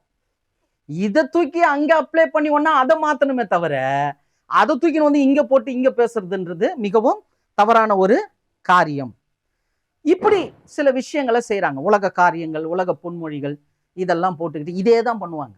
அப்போ ஒரு சில காரியங்கள் சில சகோதரர்கள் சொல்லும் போது நான் அவங்க கிட்ட சொன்ன விஷயம் என்னன்னா, நீங்க டைரக்டா கேளுங்க, ஏன் இந்த விஷயத்த பேசுறீங்க, ஏன் இந்த உலக காரியத்தை மிகைப்படுத்துறீங்க, இதுக்கு நமக்கு தேவையில்லை, வசனத்தை பிரயோகப்படுத்துங்க. சில நிறைய பேர் வாட்ஸ்அப்ல எல்லாம் பார்த்தீங்கன்னா இந்த மாதிரி பொன்மொழிகள் எல்லாம் அனுப்பிச்சிட்டு இருப்பாங்க. எனக்கு அதுல உடன்பாடே கிடையாது. பொன்மொழிகள் எல்லாம் படிப்பேன், படிச்சா அவ்வளவுதான். ஆனா அதே வந்து அவங்க பெருசா பெரிய லெவலில் காட்டுவாங்க. அது நமக்கு தேவையே கிடையாது. வசனத்தை காட்டிலும் இந்த உலகத்துல எதுவுமே கிடையாது. ஏன்னா இது பரலோக தேவனுடைய வார்த்தை. அது யாரோ ஒருத்தன் யோசிச்சு சிந்திச்சு அவன் எதை குடிச்சிட்டு அவன் மைண்ட்ல வந்தது எழுதினானோ இல்லை என்ன பண்ணிட்டு எழுதினானோ தெரியும். அது தூக்கின்னு வந்து இந்த இதோட ஒப்பிடுறது முற்றிலும் தவறு. நல்லா புரிஞ்சுங்க. இந்த உலகத்துல நீங்களும் நானும் என்னவா இருக்கிறோம்? ஜென்ம சுபாவத்தார் உலகத்துக்காரியம் அவங்களுக்கு நல்லதா தெரியும். அதுக்கு அவங்க ஒரு பிலாசபி வச்சிருப்பாங்க, அவங்க அதுக்கு ஒரு ரீசன் வச்சிருப்பாங்க. என்னன்னா, ஒருத்தர் சொன்னாரு, நான் நிறைய பேர்கிட்ட சொல்றது உண்டு, என்னன்னா நிறைய பேர் ஏதாவது ஒண்ணு தேவனுக்காக நம்ம செய்யணும். அதனால நீங்க என்ன பண்ணுங்க, சகோதர சகோதரிகள், மற்றவர்களுக்கு, மற்ற குரூப்ல இருக்கிறவங்களுக்கு, உங்களுக்கு உங்க சொந்த பந்தங்களுக்கு, மற்ற காரியங்களுக்கு, உங்க நண்பர்களுக்கு ஒரு வசனம் அனுப்புங்க, வசனத்தை அனுப்புங்க, அது நல்லது அப்படின்னு எல்லாருக்கிட்டையும் சொல்லி நிறைய பேர் வசனங்களை அனுப்பி கொண்டிருக்கிறார்கள். அது ஒரு பெரிய ஒரு மாற்றம். தேவனுக்காக ஏதாவது ஒண்ணு செய்யணும், தேவனுக்காக ஏதாவது செய்யணும். ஒரு வசனத்தை உங்க சொந்த பந்தங்களுக்கு, உங்க நண்பர்களுக்கு அனுப்புங்க. ஒரு வசனம், ஒரு நாளைக்கு ஒரு காலை வணக்கம் போட்டு அதை அனுப்புங்க. அப்படிதான் நம்ம மார்னிங் டிவோஷன் எல்லாம் பண்ணிட்டு இருக்கோம். அது தேவனுடைய கிருபையினால அநேகருக்கு பிரயோஜனமா இருக்குது. அப்போ வசனத்தை அப்படி போடுங்கன்னு ஒரு சிலர் சொல்றாங்க, வசனத்தை போடுறதுனால ஒரு பிரயோஜனம் இல்லைங்க. வசனத்தை போடுற நீங்க வசனத்தின்படி நடக்கிறீங்களா? வசனத்தை போடுறது பெருசு கிடையாது, வசனத்தின்படி நடக்கிறீங்களா? வசனம் போட்டா ஆமேன் போடணும். இதெல்லாம் எதுக்கு? பகட்டாக்குது. இதெல்லாம் ஒரு வெளி வேஷம். ஞானி அவர் பரலோகத்துல இருந்து வந்து இறங்கிட்டாரு. அவர் சொல்றாரு, இதெல்லாம் நான் வசனத்தை போடுறது பெருசு இல்லைங்க, வசனத்துக்குள்ள இருக்கணும். எல்லாம் புரிஞ்சுங்க. இதுதான் பரியாசக்கார கூட்டம். வசனம் வந்தா இது விதை. இது என்னது? விதை. இது விதைச்சு உடனே அறுக்கணும்னு நினைக்க முடியாது. ஆனா அறுக்கப்படும். ஒரு நாள் தேவன் அதை விளைய செய்வார். ஏன்னா இந்த உலகத்துல கிறிஸ்தவர்களாகிய நம்மை தேவன் எப்படி தெரிந்து கொண்டாராம்? ஆசாரியர்களாக. வெளிப்படுத்தல் 1ஆம் அதிகாரம் 6வது வசனம் சொல்லுது, இயேசுவினுடைய ரத்தத்தினாலே, பிதாவாகிய தேவன் நம் மீது வைத்த அன்பின் நிமித்தம் இயேசு கிறிஸ்துவினுடைய ரத்தத்தினாலே தேவனுக்கு முன்பதாக நாம் ராஜாக்களும் ஆசாரியர்களுமா இருக்கிறோம். எவ்ரி கிறிஸ்டியன், எல்லா கிறிஸ்தவர்களும் ஆசாரியர்கள். இந்த பூமியில ஆசாரியர்களா இருக்கும் போதுதான் பரலோக ராஜ்யத்துல நம்ம ராஜாக்களா போய் உட்கார முடியும். எத்தனை பேர் விசுவாசிக்கிறீங்க? ஆமென். அந்த நடக்க இருக்கணும். நான் கிறிஸ்தவன் அல்ல. சிலர் சொல்லுவாங்க, கிறிஸ்தவன் வசனத்தை போறதுனால நான் கிறிஸ்தவன் கிடையாது. கிடையாது. அது உனக்கும் அந்த லாஜிக் உன்னோட வச்சுக்கோ. உன்னோட வச்சு நீ பள்ளம் தோண்டி குழியில இறங்கிடு, அது நல்லது. ஆனா இந்த லாஜிக் என்னன்னா, பிப்ளிக்கல் லாஜிக் என்னன்னா, நான் ஆசாரியன். இது என்ன திறந்தவனே சொல்லுது, நீ ஆசாரியன். இந்த ஆசாரியன் எப்படிப்பட்டவனா இருக்கணுமா? வசனம் சொல்லுது பாருங்க, மல்கியா 2ஆம் அதிகாரம் 7வது வசனம்.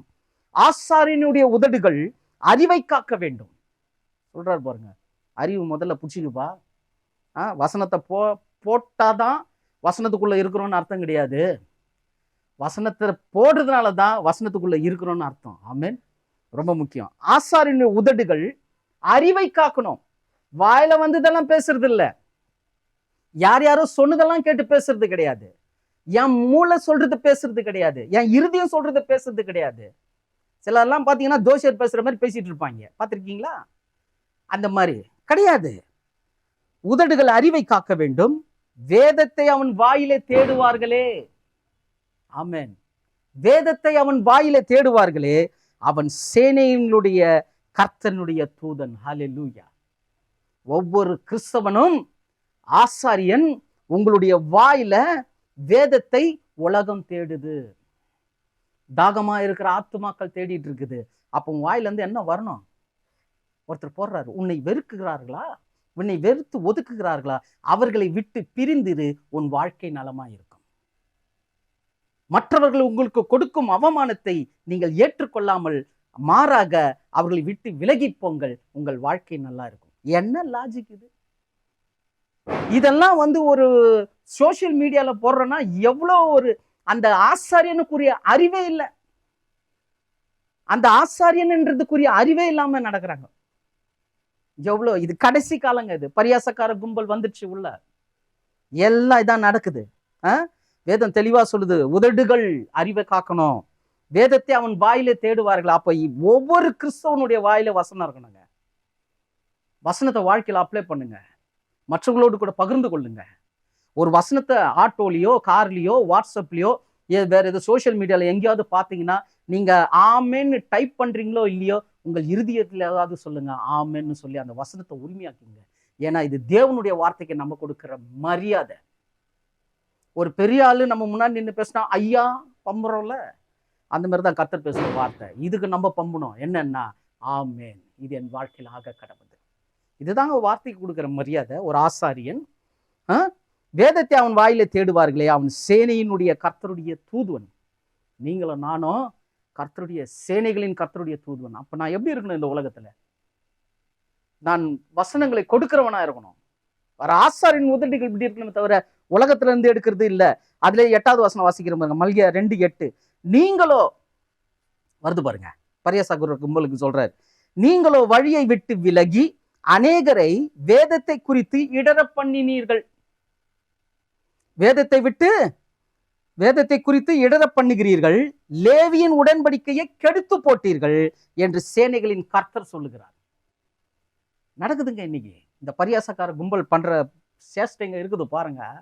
நிறைய பேர் கேட்பாங்க, ஐயா இந்த மாதிரி நடக்குது ஐயா, ஐயா இந்த போதகர் இப்படி சொல்றாரு, ஐயா இந்த சகோதரர் இப்படி சொல்றாரு, இந்த ஊழியக்காரர் இப்படி சொல்றாரு, இந்த ஐக்கியத்துல இப்படியெல்லாம் நடக்கிறாங்க. நிறைய பேர் கேட்குற கேள்வி இதுதான்.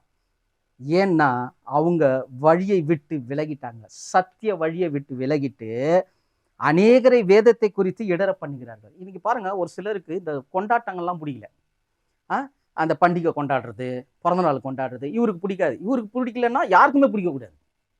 இது எந்த விதத்துல நியாயம்? இது இவருக்கு பிடிக்கலன்னா யாருக்கும். வேதத்துல கிறிஸ்துமஸுக்கு வந்துடுவோம் நிறைய பேர். கிறிஸ்துமஸ்ன்றது இந்த நாள்ல கிடையாது, அது கிடையாது, இது கிடையாது, இல்லைன்றது எல்லாருக்குமே தெரியும். இதுல வேதத்துல அந்த ஆதாரம் இல்லைன்றது எல்லாருக்குமே தெரியும். பக்தி விருத்திக்கு எதுவா ஏதோ ஒண்ணு கர்த்தருக்குன்னு அவங்க என்ன பண்றாங்க, அந்த நாளை பயன்படுத்திக்கிறாங்க. கிறிஸ்துமஸுக்கு எதுக்கு புத்தாடை, எதுக்கு இது? உனக்கு பிடிக்கலையா நீ போட்டுக்காத, போடுகிறவர்களை நீ குற்றப்படுத்தாத. ஏனென்றால் அவனுடைய இருதயம் அங்க கலங்கடிக்கப்படும். இடரலை நம்ம உண்டாக்க கூடாது. இடரல் அவசியம். இடரல் உண்டாக்குகிறவனுக்கோ ஐயோன்னு வேதம் சொல்லுது, இயேசு சொல்லி இருக்கிறார். அதனால நம்முடைய கோட்பாடு, நம்முடைய இதெல்லாம் மற்றவங்க கிட்ட திணிக்கணும் அப்படின்னு நினைக்கிறது இந்த பரியாசக்காரருடைய காரியமா இருக்குது. வேதத்தை குறித்து இடர பண்ணி லேவியின் உடன்படிக்கையை கெடுத்து போட்டாங்களாம். இன்னைக்கு எத்தனை பேரை நம்ம இந்த உடன்படிக்கையின் அடிப்படையில பாக்குறோம்? ஒரு லேவியனாக, ஒரு ஆசாரியனாக நம்ம நடக்கிறோமா? ரொம்ப முக்கியம். அதுல 9வது வசனம் வாசிக்கிறோம் பாருங்க, மல்கியா 2:9. நீங்கள் என் வழியை கை கொள்ளாமல் வேதத்தை குறித்து பட்சபாதம் பண்ணினபடியால் நானும் உங்களை எல்லா ஜனத்துக்கு முன்பதாக அற்பரும் நீசருமாகினேன். வேதத்தை குறித்து பட்சபாதம் பண்ணினா இது நடக்குதுங்க இன்னைக்கு. இன்னைக்கெல்லாம் பாருங்க, நிறைய சபைகள்ல போய் பாருங்களேன், நல்லா சத்தியத்தை போதிக்கிறவரும் அந்த சபையிலே இருப்பார். ஆனா இவர் யாரை கூப்பிட்டு பிரசங்கத்துக்கு நிக்க வைப்பார் தெரியுமா? இந்த சினிமா நடிகர், யாராவது ஒரு பாட்டு பாடி பெரிய ஆள் ஆயிட்டு இருப்பாங்க, அவங்களை கூட்டிட்டு வந்து புல்பிட்ல நிக்க வைக்கிறது. யாராவது ஒரு பிரபலங்கள் வந்தா உடனே கூட்டிட்டு வந்து நிக்க வைக்கிறது. நல்லா தெரிஞ்சுங்க, சத்தியத்தை போதிக்கிறவர்கள் சபையிலே இருக்கிறாங்க, அவங்களுக்கு வாய்ப்பு கிடையாது. சத்தியத்தை சத்தியமா போதிக்கிறவங்க வாய்ப்பு கிடையாது. இந்த மாதிரி பிரபலங்களுக்கும் சினிமா நடிகர்களுக்கும் இந்த மாதிரி ஒரு பாட்டை பாடி பெரிய ஆளானவங்க இவங்களெல்லாம் கூப்பிட்டு வந்து முன்னாடி நிக்க வச்சு அவங்க கொடுக்குற சத்தியம் எப்படி தெரியுமா இருக்குது? அறகுறையா இருக்குது. இதுல இது ஒரு கூட்டம்னா இன்னொரு கூட்டம் இருக்குது.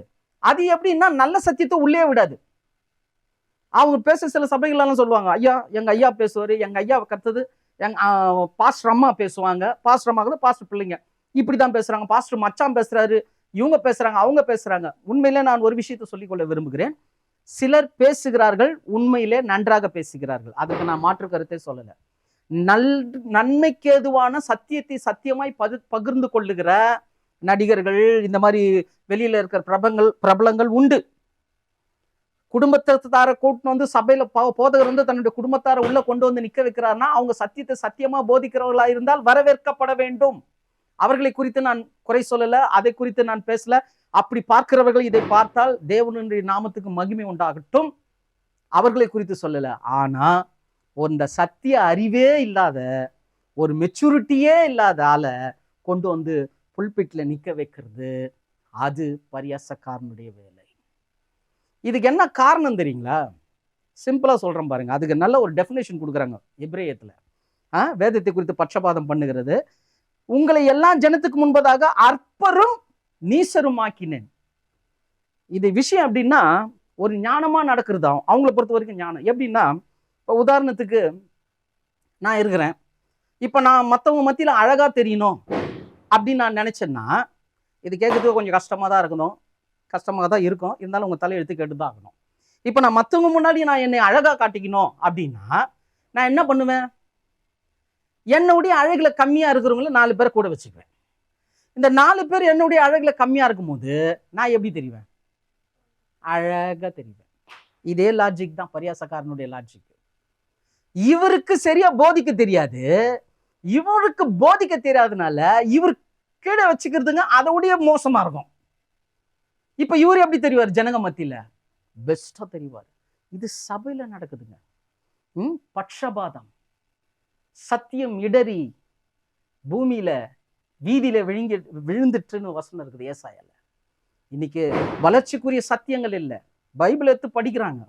ஒரு முறை ஒரு வாலிப தம்பி சொன்னாரு, எங்க சபையில போதிக்கிறாங்க, சங்கீதத்தை எடுத்து ஒரு வசனத்தை படிக்கிறாங்க, உன்னதமானவர் மறைவில் இருக்கும் சர்வவல்லவரின் நிழலில் தங்கும். பார்த்தீங்களா, நம்ம உன்னதமானவர் மறைவில் இருக்கணும். உன்னதமானவர் மறைவில் இருந்தா சர்வவல்லவருடைய நிழலில் தங்குவான். இதை நான் வீட்லயே உட்காந்து படிச்சிருப்பேன்.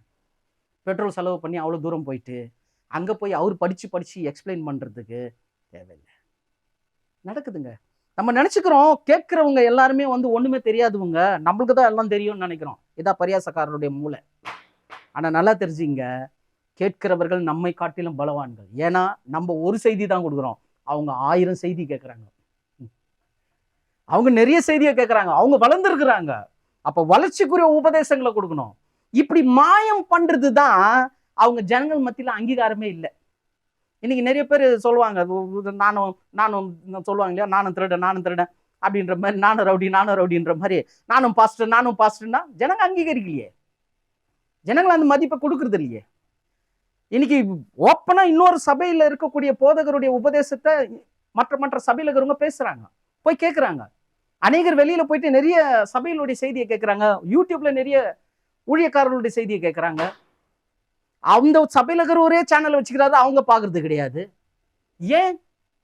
அதுதான் வசனம் சொல்லுது, அவன் பரியாசக்காரனா இருக்கிறதுனால அவன் அற்பனும் நீசரும் மாக்கினேன். ஜனங்கள் மத்தியில் அங்கீகாரம் இல்லாம ஒன்றும் இல்லாம கர்த்தரே செய்கிறாராம். இவங்க ஒன்றா சொல்லிக்கலாம், நான் பிரசங்கியாரு, நான் அப்படி, நான் இப்படி, எங்களுக்கு இப்படி, நான் சத்தியத்தில் வளர்ந்தவன் சொல்லியிருக்கலாம். ஆனால் ஜனங்க சொல்லுவாங்க, இல்லைப்பா, it looks like a childish, baby மாதிரி பண்ணுறாரு. அவருடைய டீச்சிங் எல்லாம் ஒரு எலிமெண்ட்ரி டீச்சிங் தான், மெச்சூரிட்டியான டீச்சிங்கு இல்லை. ஓப்பனாக தெரியுது. இது கடைசி கால துர்க்கிரியைகளுக்குரிய அடையாளம். இது இப்போ இருக்குதா? பார்த்துக்கணும். அப்போ அவர்கள் பிரிந்து போகிறவர்களும் பிரித்து கொள்கிறவர்களும் ஜென்ம சுபாவத்தாரும் ஆவி இல்லாதவர்களும். மூணாவது ஆவி இல்லாதவர்கள். என்ன ஆவி இல்லாதவர்கள்? பரிசுத்த ஆவியினுக்குரிய அந்த வெளிப்பாடை பெற்று அதன்படி அவங்க நடத்தப்படல. சுய ஆவி, ஜென்ம சுபாவத்துல இப்படி போறாங்க. அதனால்தான் 1 கொரிந்தியர் 2:13 சொல்றது, அவைகளை நாங்கள் மனுஷ ஞானம் போதிக்கிற வார்த்தைகளினாலே பேசாமல் பரிசுத்த ஆவி போதிக்கிற வார்த்தைகளால பேசி ஆவிக்குரியவைகளை ஆவிக்குரியவைகளோடு சம்பந்தப்படுத்தி காண்பிக்கிறோம். இதுதாங்க சத்தியம். இதுதான் ஆவியை பெற்றவங்களுடைய அடையாளம். இன்னைக்கு இந்த பரியாசக்காரனுக்கு ஆவி கிடையாது. அதனால அவனுடைய உபதேசமா பாத்தீங்கன்னா பேசணும்னு பேசுறது. நானும் பாஸ்டர், நானும் பேசுவேன் அப்படின்னு பேசுறாங்க. சில இடத்துல பேசுறாங்க, ஜீவன் வருது. சில இடத்துல பேசினா இருக்கிற ஜீவனும் போயிடுது. அப்படிதான் இன்னைக்கு எல்லா சபைகள்ல இருக்குது. இதெல்லாம் ஏன் நான் பேசுறேன்னா, அநேகர் என்னிடத்துல கொட்டின வேதனை. ஏன் இந்த மாதிரி இருக்குது? ஏன் சபை இப்படி இருக்குது? ஏன் சபையில நாயகர்கள் இப்படி இருக்கிறாங்க? அநேகர் கேட்ட கேள்விக்கு அதை தேடும் போது கிடைத்தது தான் உங்கள் மத்தியில் நான் பகிர்ந்து கொண்டிருக்கிறேன். கடைசி நாட்களுக்குள்ள நம்ம இருக்கிற நாள் கடைசி நாளா அப்படின்னா இந்த அடையாளம் இருந்தா கண்டிப்பா நம்ம கடைசி நாட்கள்ல தான் இருக்கிறோம். அதனால தான் பாருங்க, ஒரு 1 கொரிந்தியர் 2:14 வாசிக்கிறோம் பாருங்க. ஜென்ம சுபாவ மனுஷனோ தேவனுடைய ஆவிக்குரியவைகளை ஏற்றுக்கொள்ளான். அவைகள் அவனுக்கு பைத்தியமாக தோன்றும். அவைகள் ஆவிக்கேற்ற பிரகாரமாய் ஆராய்ந்து நிதானிக்கப்படுகிறவைகளா இல்ல ஆராய்ந்து நிதானிக்கப்படுகிறவைகளானால் அவைகளை அறியவும் மாட்டான். இது ஆவிக்கேற்ற பிரகாரமா அதை ஆராய்ந்து நிதானிக்கணும். அதை அவன் என்ன பண்றான்? அந்த அறிவே இல்லை. இது உண்மையிலே ஆவிக்குரிய வளர்ச்சிக்குரிய காரியமா? நம்ம சொல்ற காரியம் சிலர்லாம் அரைச்சமாவே அரைச்சிட்டு இருக்கான் காலத்துக்கும். இதுல இந்த டாக்டரின்ல விழுந்த ஒரு கூட்டம் ஒரு பக்கம், இன்னொரு பக்கம் பேசுறத திரும்ப திரும்ப பேசுற ஒரு கூட்டம், இன்னொரு கூட்டம் ஏதோ ஒண்ணு பேசணும்னு சொல்லிட்டு பேசுற ஒரு கூட்டம். இது எல்லாம் பரியாசக்காரர், தங்கள் சுய இச்சைகளின்படி நடக்கிற பரியாசக்காரர். இவர்கள் பிரித்து கொள்ளுகிறவர்கள், ஜென்ம சுபாவத்தார், ஆவி இல்லாதவர்கள்.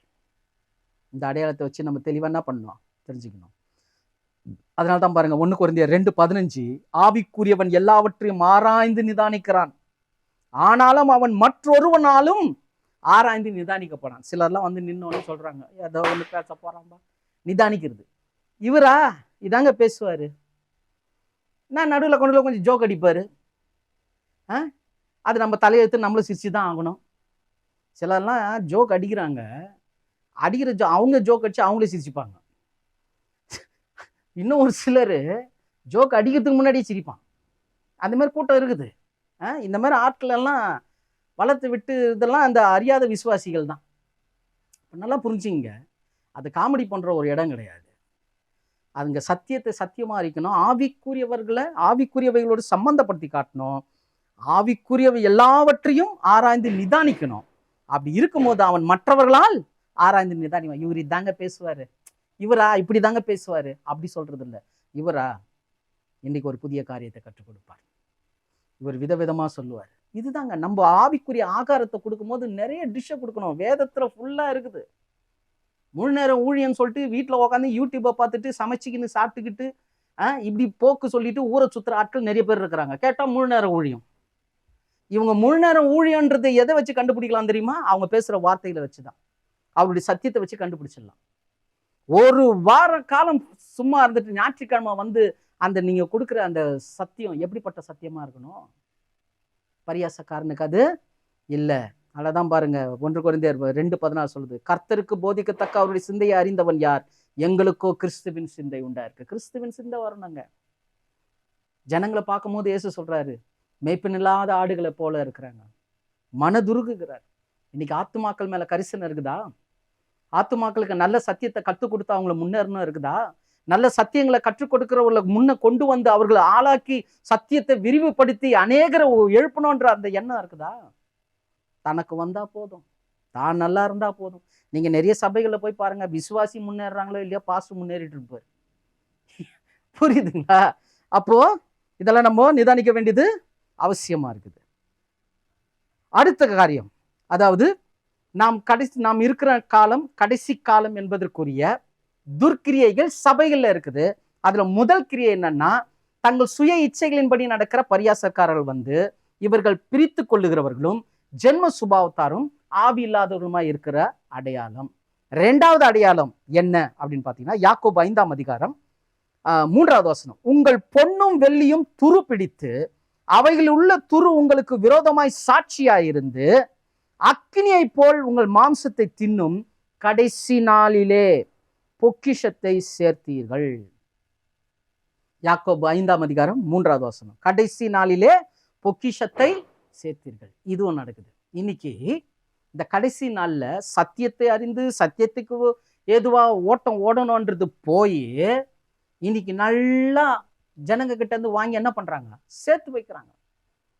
சில கிறிஸ்தவர்களுடைய இலக்கை சம்பாதிக்கணும் சம்பாதிக்கணும் சம்பாதிக்கணும் சம்பாதிக்கணும், அப்படியே வீடு வீடு அப்படியே தான் போறாங்க. தேவனுக்காக என்ன செய்யறோம்? பணம் கொடுத்துட்டா போதுமா? நிறைய பேர் அதான் காணிக்க கொடுத்தா முடிஞ்சிடுச்சு. அது தேவன் அங்கீகரிக்கிறதே இல்லை. நீங்க கொடுக்குற காணிக்க ஊழியக்காரவனா நல்லா இருப்பாரு, அதை கொடுத்து நீங்க கர்த்தரை நீங்க திருப்திப்படுத்தலாம்னு நினைச்சிடாதீங்க. நீங்கள் தேவனுக்காக ஏதேனும் செய்யணும். நீங்கள் தேவனுக்காக செய்ய வேண்டியது அவசியமாய் இருக்குது. அதனால கடைசி நாள்ல பொக்கிஷத்தை சேர்த்தீர்கள். செல்வ பிரியர், பணக்காரர் ஆகும்படி பிரயாசப்படுகிறவர்கள் வந்துட்டாங்க சபையில. செல்வ பிரியர். அதனால்தான் பாருங்க, இந்த வசனத்தினுடைய 1வது வசனம் 5:3 எப்படி சொல்றாரு? 5:1 சொல்றாரு, ஐஸ்வர்யவான்களே கேளுங்கள், உங்கள் மேல் வரும் நிர்பந்தங்கள் நிமித்தம் அலறி அழுங்கள்ன்றாரு. இந்த ஐஸ்வர்யவான்களே அப்படின்ற ஒரு வார்த்தை, அதனுடைய சரியான டிரான்ஸ்லேஷன் என்ன அப்படின்னு பார்த்தீங்கன்னா, ப்ளூஷியஸ் லயோஸ் அப்படின்ற ஒரு வார்த்தை. இப்ளூஷியஸ் லயோஸ் அப்படின்ற கிரேக்க வார்த்தை. இதனுடைய அர்த்தம் என்னன்னா, செல்வம் சேர்க்கிறவர்களே வரப்போகும் இழிவு நிலையை நினைத்து அலறி அழுங்கள். சும்மா சேர்த்துக்கணும், பெரிய ஆள் ஆகணும். சிலர்லாம் பார்த்தீங்கன்னா அந்த ஆசையாகப்பட்டது எப்படி ஆயிடுச்சுன்னா, சேர்த்துக்கிட்டே போகணும், பெரிய ஆளாயிட்டே போகணும். யார் எக்கேன்னு போனாலும் எது போனாலும் அதை பத்தி அவங்களுக்கு கவலையே கிடையாது. அப்படிப்பட்டவங்களாம் ஆடுகள் மேல கரிசனையாவே இருக்க மாட்டாங்க. நீங்க நல்லா பாருங்க, ஆடுகள் மீது கரிசனையாவே இருக்க மாட்டாங்க. அதுல நம்ம மிகவும் ஒரு தெளிவுக்குள்ள வரணும். அப்படிப்பட்டவர்கள் வராங்களா அப்படின்னு சொல்றாரு. அப்போ இதெல்லாம் செல்வம் சேர்க்கிறவனும் பணக்காரங்களுக்கு சொல்லப்பட்டதுன்னு நிறைய பேர் நினைச்சுக்கிறாங்க. ஏன்னா ஐஸ்வர்யவான்கள் என்ன வந்து, நான் எல்லாம் கிடையாதுங்க, ஊழியக்காரங்களை சொல்றாங்க, நான் கிடையாது. இல்ல, நீ ஊழியக்காரன் எல்லாவற்றையும் தன்னைத்தானே வெறுத்து தன் சிலுவையை எடுத்துக்கொண்டு நடக்கணும். ஆனா இவரு என்ன பண்றாரு? மூஞ்சே நல்லா இல்லைன்னா கூட கோட் சூட்டு, விதவிதமான வாட்சஸ், விதவிதமான காரு. இன்னைக்கு எப்படி ஆயிடுச்சு பாருங்க, எப்படி ஆயிடுச்சு பாருங்க. அந்த நிலை, அந்த ஸ்தானத்தை இழந்துட்டாங்க. வரம்புக்கு மீறி போயாச்சு. ஜனங்க என்னவோ ஷோ பார்க்குற கூட்டமாயிட்டாங்க. இந்த தியேட்டர்ல உக்காந்துருப்பாங்க பாருங்க ஜனங்க, படம் போட்டா பாக்குறேன் அப்படின்ற மாதிரி இவங்க பண்ற ஷோவை உட்காந்து பார்க்க வேண்டியதா இருக்குது. நிறைய பேரெல்லாம் பார்த்தீங்கன்னா, ஒரு சாவுனாலே போனோமா அவங்க தான் இருப்பாங்க, கல்யாணம்னாலே மாப்பிள்ளையே அவங்க தான் இருக்கணும், அப்படி ஒரு ஆசை. எல்லாத்துலேயும் நான் தான், எல்லாத்துலேயும் நான் தான். ரொம்ப ஜாக்கிரதையா இருக்கணும் சகோதரி சகோதரி. பொக்கிஷங்களை சேர்த்து செல்வ பிரியர்கள், செல்வ பிரியர்கள். அதனால தான் சொல்றது 1வது, இது வந்து யாருக்கோ செல்வந்தருக்கு சொல்லப்படல. 4ஆம் அதிகாரத்துல ஸ்டார்ட் பண்ணும் போதே யாக்கோபு இப்படிதான் ஸ்டார்ட் பண்றாரு. உங்களுக்குள்ள யுத்தங்களும் சண்டைகளும் எதனால் வருகிறது? உங்கள் அவயங்களில் போர் செய்கிற இச்சைகளினால் அல்லவா? இதனால தான் நிறைய சர்ச்சில் பிரச்சனை. ஒருத்தருக்கு ஆகாது. பார்த்துருக்கீங்களா? இவரை எடுத்து அவங்க ஃபைட் பண்ணுவாங்க, அவங்கள எடுத்து இவங்க ஃபைட் பண்ணுவாங்க, டீமா பிரிஞ்சிருப்பாங்க. எல்லா சபைகளிலும் உண்டு. இந்த எதிர்த்து நிற்கிறவர்கள் சத்தியத்துக்காக எதிர்த்து நிற்கிறவங்க. அதுல கான்ல எதிர்த்து நிற்கிறவங்க இருக்கிறான். நல்லா புரிஞ்சுங்க. சில போதகர்கள் உண்மையிலே கர்த்தருக்குன்னு ஊழியம் செய்யறாங்க, கர்த்தருக்குன்னு ஜனங்களுக்கு நல்ல சத்தியத்தை கொடுக்கணும்னு சொல்லிட்டு முற்படுறாங்க. நான் நிறைய இடங்களில் வேத பாடம் நடத்துகிறது உண்டு. அப்படி சில இடங்கள்ல அவங்க எவ்வளவு வாஞ்சியா இருக்கிறாங்கன்னா, அந்த சத்தியத்தை தலைப்பை கொடுத்து இது ஜனங்களுக்கு போகணும், இது அவங்க கத்துக்கணும் அப்படின்னு சொல்லிட்டு நம்மள அவ்வளோ ப்ரெஷர் கொடுத்து சத்தியங்களை சொல்ல வைக்கிறாங்க. அப்ப அவங்களுக்கு என்ன ஆசைன்னா, தன்னை விட ஒருத்தன் பெரியாளா அங்க முன்னாடி நிக்கிறான்ற அந்த எண்ணம் இல்லைங்க, ஜனங்கள் சத்தியத்தை மேய்ந்து கொள்ளணும். அப்படிப்பட்ட எண்ணம் இருக்கிறவங்களுக்கு விரோதமா நிறைய பேர் சபையிலே எழும்புறாங்க. அது தேவன் பார்த்து கொள்வார். நல்லா ஒருத்தர் தெரிஞ்சுங்க, ஒரு சகோதரனுக்கு விரோதமாய் ஒரு சகோதரன் அநியாயமாய் எழும்பினால் கர்த்தர் தண்டிப்பார், கர்த்தர் நியாயம் தீர்ப்பார். நல்லா புரிஞ்சுங்க. இதை நிறைய பேர் தெரிஞ்சுக்கிறது கிடையாது. அப்போ விமர்சனம்னு ஒண்ணு வரும்போது இவங்க என்ன பண்ணிடுறாங்க, அவங்களுக்கு விரோதமா வேற மாதிரி செயல்படுறாங்க. இப்போ எதிர்ச்சின்னு ஒன்று வரும்போது, ஒரு எதிர்ப்பு வருது, ஒரு விமர்சனம் வரும்போது, அதை நாம் தெளிவாய் புரிந்து கொண்டு இது ஏன், எதற்கு, இது நான் மாறுவதற்காகன்னு மாற்றிக்கொள்ளும் பொழுது கர்த்தர் உங்களை இன்னும் உயர்த்துவார். ஏங்க தேவையில்லாம ஒருத்தர் நம்ம கிட்ட குறை சொல்றாரு? தேவையில்லாம ஏன் குறை சொல்றாரு? ஏன்னா நான் வளரணும், நான் இன்னும் மெருகேறணும், மற்றவர்கள் என்னை குறித்து தவறா பேசிடக்கூடாது, அந்த எண்ணத்துலதான் என் கூட சொல்றாரு அவர். கடந்த முறை ஒரு சகோதரர் என்னுடைய சத்தியம் போற எல்லா சத்தியத்தையும் அவர் பார்க்கறது வழக்கம். அவர் பார்த்து அந்த சத்தியத்துல இருக்கக்கூடிய சில குறைகளை, நிறைவுகளை எல்லாம் கொடுத்து, நிறைவு வரும்போது என்ன நல்லா வாழ்த்துவாரு, குறைகள் வரும்போது இந்த மாதிரி இருக்கு பிரதர்ன்னு சொல்லுவாரு. அது அவர் ஒரு முறையும் சொல்லும் போது எனக்கு அது ரொம்ப பிரயோஜனமா இருக்கும். அவர் ஒரு முறை சொல்லும் போது இப்படி சொன்னாரு, இந்த குறைகளை ஏன் சொல்ற அப்படின்றதுக்கு அவர் ஒரு விளக்கம் கொடுத்தாரு. அது எனக்கு உண்மையிலே என்னுடைய இருதயத்தை நொறுக்கினது. என்னன்னா, நீங்க சத்தியத்தை போதிக்கிறீங்க, நீங்க இந்த மாதிரி ஒரு விஷயத்துல ஒரு தப்பா ஒரு விஷயத்த சொல்லிடும் போது, ஒரு வசனத்திலோ மற்ற காரியத்திலோ ஒரு தவறான ஒரு, ஃபார் எக்ஸாம்பிள் சிலது டிரான்ஸ்லேஷன்ல இல்ல, அது சேர்க்கப்பட்ட வசனமா நீங்க சொல்லிட்டீங்கன்னா, என் சகோதரனை ஒருத்தர் குறை சொல்றது எனக்கு மனசு தாங்காது, அதனால நான் உங்களுக்கு இந்த அட்வைஸை கொடுக்குறேன்னு சொல்லும் போது கர்த்தருக்கு ஸ்தோத்திரம். எவ்வளோ ஆட்களை, நல்ல இருதயங்களை கர்த்தர் நமக்காக வச்சிருக்கிறாரு. இந்த நல்ல இருதயங்கள் நமக்குள்ள இருக்கக்கூடிய குறைபாடுகளை சுட்டி காட்டும் போது அதை நாம் மாற்றிக்கொள்ளும் போது நாம் இன்னும் இருக்கிறோம். இந்த உலகத்துல இருக்குதுங்களா, விமர்சனங்கள் வரவேற்கப்படுகின்றன. ஆனா நம்ம ஆளுங்களுக்கு யாராவது விமர்சனம் பண்ணிட்டா போதும், எப்படி சொல்லலாம், அவர் எப்படி பண்ணலாம், எப்படி செய்யலாம், உருப்படவே முடியாது கடைசி வரைக்கும். அப்ப நல்லா தெரிஞ்சுங்க.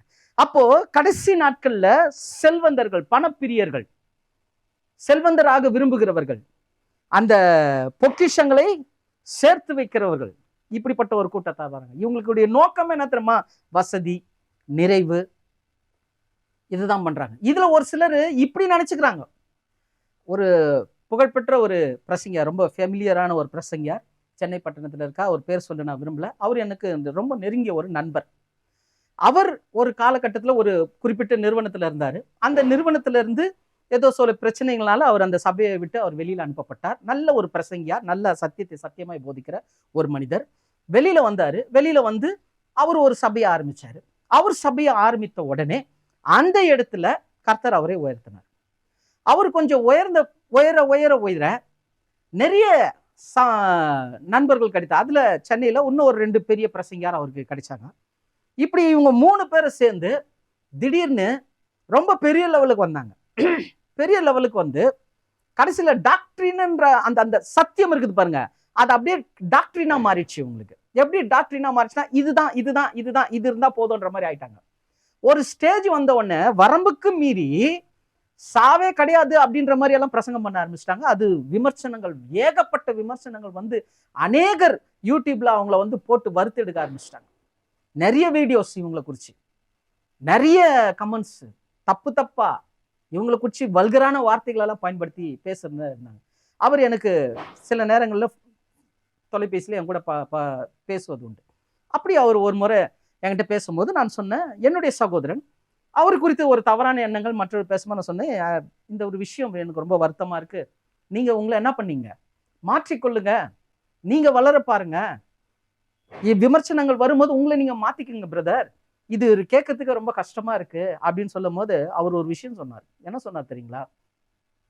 நான் ஒன்றுமில்லாம இந்த ஊழியத்துக்கு வந்தேன். இந்த ஊழியத்துல இருந்து கர்த்தர் என்ன வளர்த்தாரு. ஒரு காலகட்டத்துல எனக்கு சாப்பிட்றதுக்கு ஒண்ணுமே கிடையாது. ஒரு பிரெட் பாக்கெட்டு, ஒரு ஜாம் பாட்டில வச்சு நாங்க குடும்பமா சாப்பிட்டோம். அந்த நாட்கள் எல்லாம் உண்டு. பிற்பாடு என் ஊழியத்துல கர்த்தர் என்னை ஆசீர்வதித்து இன்னைக்கு இந்த நிலைமைக்கு வந்திருக்கிறேன். இன்னும் கர்த்தர் என்ன அளவில்லாமல் ஆசீர்வதித்து கொண்டிருக்கிறார். அப்போ என்னுடைய கிரியைகள் நல்லா இருக்கிறதுனால தான் நான் ஆசீர்வாதமா இருக்கிறேன். அப்ப நீங்க எப்படி என்ன சொல்றீங்க, தப்பா நீ பிரசங்கம் பண்ற, இது நீ உனக்கு இது உன்னுடைய வாழ்க்கையில வேறு விதமா செயல்படுது, உன்னை நீ மாத்திக்கணும் எப்படி சொல்ற பிரதர்? என்ன நான் தேவனுக்குள்ள இருக்கிறதுனால தான் தேவன் என்ன பண்றாரு, ஆசீர்வாதமா வச்சிருக்கிறான்னு தங்களுடைய நிறைவை வைத்து தங்கள் கிறிஸ்துவுக்கு உண்மையா இருக்கணும்னு நினைச்சுக்கிறாங்க. ஏன்னா மற்றவங்க சொல்றவங்க இவங்களோட என்னவா இருக்கிறாங்க, கொஞ்சம் லோவா இருக்கிறாங்க.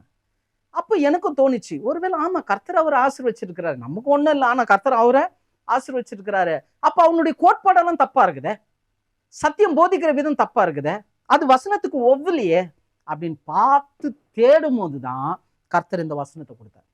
மீகா 3ஆம் அதிகாரம் 11வது வசனம். மீகா 3ஆம் அதிகாரம் 11வது வசனம் வாசிக்கிறோம் பாருங்க. சபையில் இருக்கக்கூடிய தலைவர்களை குறித்து சொல்றாங்க. தலைவர்கள் பரிதானத்துக்கு நியாயம் தீர்க்கிறார்கள், அதன் ஆசாரியர்கள் கூலிக்கு உபதேசிக்கிறார்கள், அதன் தீர்க்கதரிசிகள் பணத்துக்கு குறி சொல்கிறார்கள். ஆகிலும் இவ்வளவு விஷயம் சேர்த்தாங்க. என்ன பண்றாங்களா சபையில் இருக்கிற தலைவர்கள்? பரிதானத்துக்கு, பரிதானம்னா லஞ்சம்.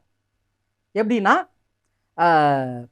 ஐஸ்வர்யவான நல்ல வசதியா இருக்கிறவங்ககிட்ட ஒரு அணுகுமுறை, ஒண்ணுமே இல்லாதவங்க கிட்ட ஒரு அணுகுமுறை. இதுதான், அதன் அடிப்படையில தான் நியாயம் தீர்க்கிறது. இவரா வாங்க பிரதர் உக்காருங்க, அவரும் ஐயா தோத்துறையா, புரியுதா? இதெல்லாம் நம்ம கண்ணால பாக்குறோம். இப்படி நியாயம் தீர்க்கிறது. ஆசாரியர்கள் கூலிக்கு என்ன பண்றாங்களாம்? உபதேசிக்கிறாங்க. காணிக்கை நிறைய கொடுத்தா அந்த வீட்டுல பண்ற பிரசங்கம் வேற, காணிக்கையே கொடுக்காத வீட்டுல பண்ற பிரசங்கம் வேற. இதெல்லாம் நீங்க உங்களுக்கு தெரிஞ்ச விஷயம் தான், நான் உள்ள ரொம்ப போல. இப்படி செய்யறாங்க. ரெண்டாவது, தீர்க்கதரிசிகள் பணத்துக்கு குறி சொல்லுகிறார்கள். இப்படி இருக்குது. ஒரு ஐஸ்வர்யவான் ஒரு தப்பு செஞ்சான்னா, நீங்க செய்து தப்பு பிரதர், நீங்க இப்படி பண்ணக்கூடாது பிரதர், நீங்க இப்படி செய்யக்கூடாதுன்னு சொல்றது இல்லை. அப்படிங்களா பிரதர்? பரவாயில்ல பிரதர், முடிஞ்ச வரைக்கும் முன்னுங்க, நானும் ஜெபம் பண்றேன், கர்த்தர் மாத்துவார். அவன் தப்பு தப்பா சொல்லிட்டு இருப்பான், அதுக்கெல்லாம் அப்படிங்களா, அது தேவன் பார்த்துக் கொள்வார், நாங்க ஜெபிக்கிறோம் அப்படின்னு அவங்களை என்கரேஜ் பண்றவங்க வந்துட்டாங்க. ஏன்னா அவங்களால என்ன வருது? பணம் வருது. இருக்கப்பட்டவங்கிட்ட அப்படியே பம்பி போறது, இல்லாதப்பட்டவன தலையில கொட்டுறது. இதெல்லாம் நடக்குதுங்க, இதெல்லாம் நடக்குது. இப்படியெல்லாம் நடந்துட்டு அவங்க சொல்ற விஷயம் பாருங்க, குறி சொல்கிறார். ஆகிலும் அவர்கள் கர்த்தரை சார்ந்து கொண்டு, கர்த்தருக்குள்ளதான் இருக்கிறாங்க அவங்க. கர்த்தர் எங்கள் நடுவில் இல்லையோ கேக்குறாங்க. ஏன் எங்க நடுவில் கர்த்தர் இல்லையா? நாங்களும் கர்த்தரை தான் தொழுது கொள்றோம், நாங்களும் தேவனை தான் தொழுது கொள்றோம், எங்கள் நடுவில் தேவன் இல்லையோ? தீங்கு எங்கள் மேல் வராது என்கிறார்கள். நான் நல்லா தான் இருக்கிறேன், தீங்கு எங்கள் மேல் வராது. அது இன்னொரு டிரான்ஸ்லேஷன்ல அருமையா இருக்குது. ERV-ல வாசிக்கிறோம் பாருங்க. எருசலேமில் உள்ள நீதிபதிகள் தங்கள் வழக்கு மன்றத்துக்கு யார் வெல்வார்கள் என்று சொல்ல உதவிட லஞ்சம் பெறுகிறார்கள். எருசலேமில் உள்ள ஆசாரியர்கள் ஜனங்களுக்கு கற்பிக்கிறதற்கு பணம் பெறுகிறார்கள். ஜனங்களின் தீர்க்கதரிசிகள் எதிர்காலம் பற்றி தெரிந்து கொள்வதற்கு முன்னால் பணம் கொடுத்த பிறகு அந்த தலைவர்கள் என்ன சொல்றாங்களாம்? கர்த்தருடைய உதவியை எதிர்பார்க்கிறார்கள். எல்லாம் பணம் பணம் பணம் பணம் போயிட்டு எல்லாமே பணத்துக்காகவே செஞ்சுட்டு, ஆனா அவங்க சொல்ற அறிக்கை எப்படிதான்? கர்த்தருடைய உதவியை எதிர்பார்க்கிறார்கள், அவர்கள் எங்களுக்கு தீயவை எதுவும் நடக்காது, கர்த்தர் எங்களோடு வாழ்கிறார் என்றார்கள். தீயவை எதுவும் எங்களுக்கு நடக்காது, எங்களோடு கர்த்தர் என்ன பண்றாரு? வாழ்றாரு. என்ன கர்த்தர் தாங்க நல்லா வச்சிருக்கிறாரு, கர்த்தர் என் கூட தாங்க இருக்கிறாரு. நான் பண்றதெல்லாம் அநியாயமா இருந்தா ஏன் இது நடக்குது? எனக்கு அருமையானவர்களே, பணமும் ஆசீர்வாதமும் அது தேவனுடைய சோதனை இருக்கு பாருங்க. அதாவது சாத்தான் கொடுக்குற சோதனை இருக்கு பாருங்க. ஒருத்தருக்கு ஒரு விதமா கொடுப்பான். ஊழியக்காரங்களை மாத்திரம் பணத்தை வச்சுதான் சோதிப்பான். இது நிறைய ஊழியக்காரங்களுக்கு புரியுறது கிடையாது. வர வர வர வர என்ன ஆயிட்டான்? கர்த்தர் ஆசீர்வாதம், கர்த்தர் இல்ல. அது எப்படி வருது? எதனால வருது? அப்படி வருத நீ நீதியா நீ செயல்படுத்துறியா? ஆதி சபையில எல்லாம் சமமாய் பகிர்ந்து கொடுக்கப்பட்டது. இன்னைக்கு உங்க சபையில எத்தனை விதவைகள் இருக்கிறாங்க, எத்தனை திக்கற்ற பிள்ளைகள் இருக்கிறாங்க, அவங்களுக்கெல்லாம் நம்ம என்ன உதவி செய்யறோம்? யோசனை பண்ணி பாருங்க. நடக்குதுங்களா? அவ்வளோ காரியங்கள். ஊழியர்கள் தான் வளர்ந்துக்கிட்டு விதவிதமான கார், விதவிதமான ட்ரெஸ், விதவிதமான கார், இப்படிதான் வளர்ந்துட்டு போறாங்க. புரிஞ்சுக்குங்க.